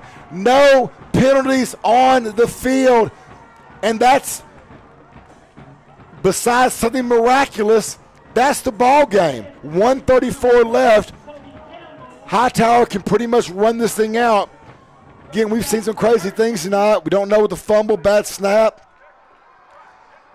Garden just had to throw it up for a Hail Mary on that and just couldn't bring it down. Hightower's in good position right there. Hightower will get the ball on their own 17-yard line. 1:34 left. Oh, goodness. And 3 weeks in a row where you just say, God, this one play, and it's just frustrating. Consistency just hasn't been there. Has not indeed. Smith looking for the victory formation. He gets the snap. He takes the knee. There's snap one. Play clock reset. And it starts the 40-second countdown. 1:28 on the game clock. They'll have to snap that ball 2 more times. Friendswood will walk out of here 2 and 3. Hightower will walk out of here 3 and 2. Hightower's road is not getting any easier as they still have to face Foster and Shadow Creek. And this isn't the end of our No, road, at all. Although it may seem like it to a few players and a few fans, we still have quite a little bit to go. So Friendswood next week will have their last home game of the season versus Rosenberg Terry. Always a scrappy squad.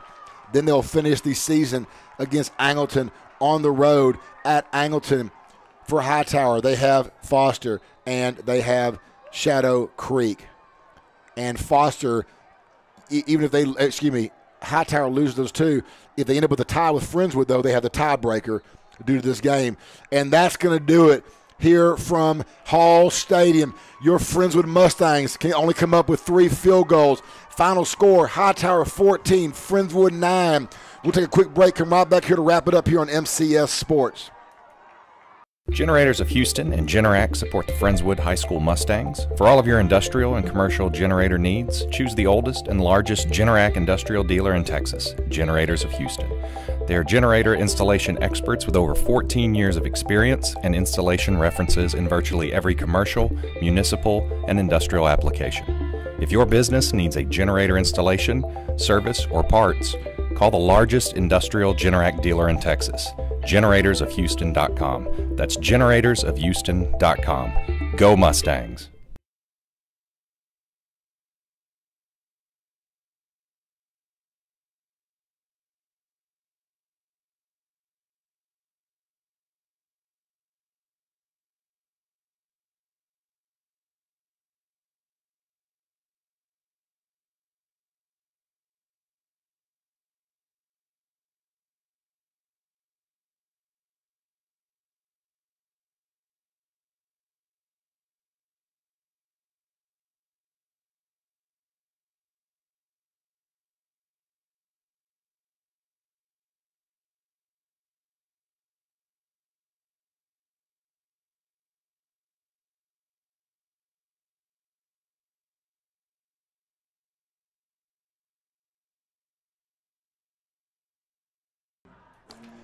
And welcome back to Hall Stadium, where the final score here tonight is Hightower 14, Friendswood 9. For Friendswood, it's just a night of what ifs, what could have been. You know, some penalties, some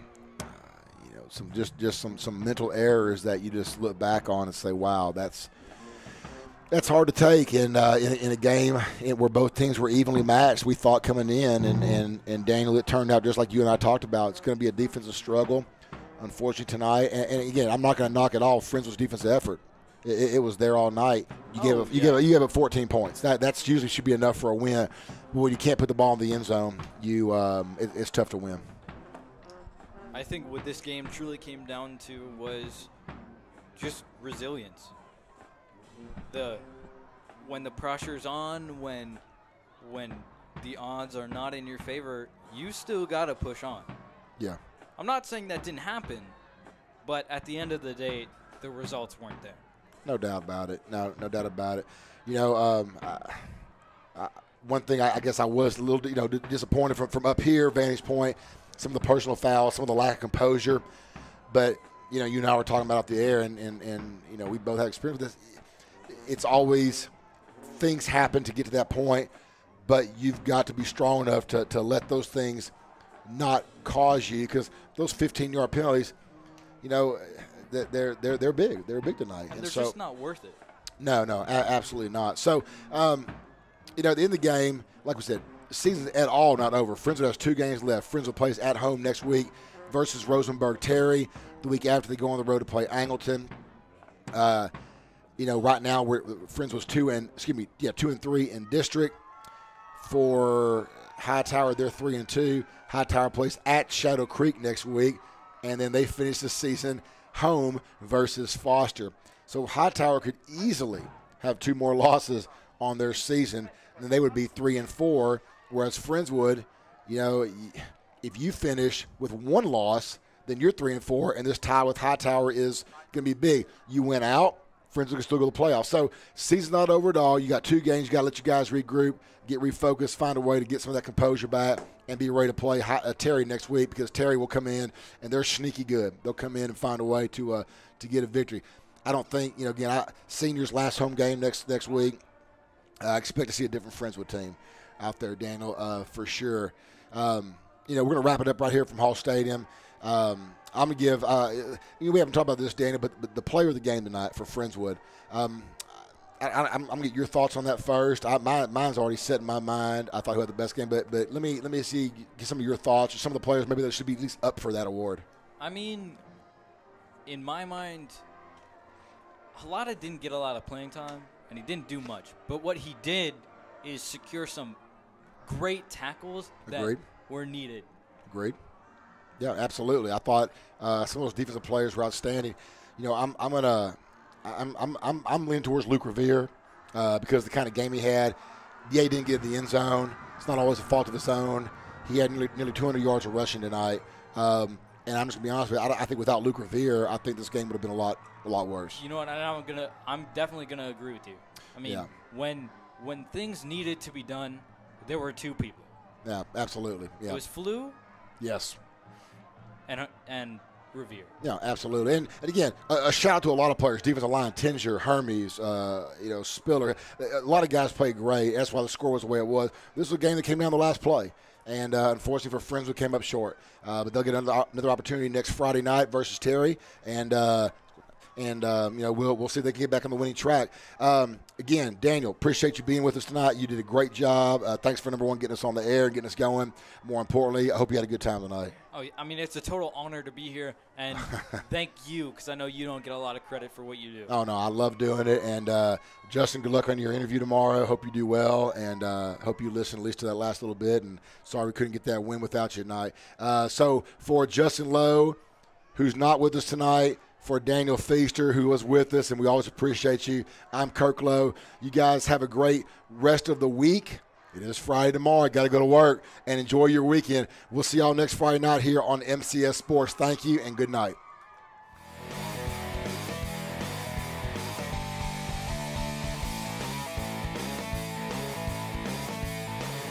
This has been a presentation of Friendswood High School Athletics on the MCS Sports Network. Tonight's game was brought to you by Hometown Bank, Select Spine and Sports Medicine, JSC Federal Credit Union, Generators of Houston, Motor Trends, Montz and Mayer Dental Group, and by RE/MAX. Thanks for listening, and go Mustangs!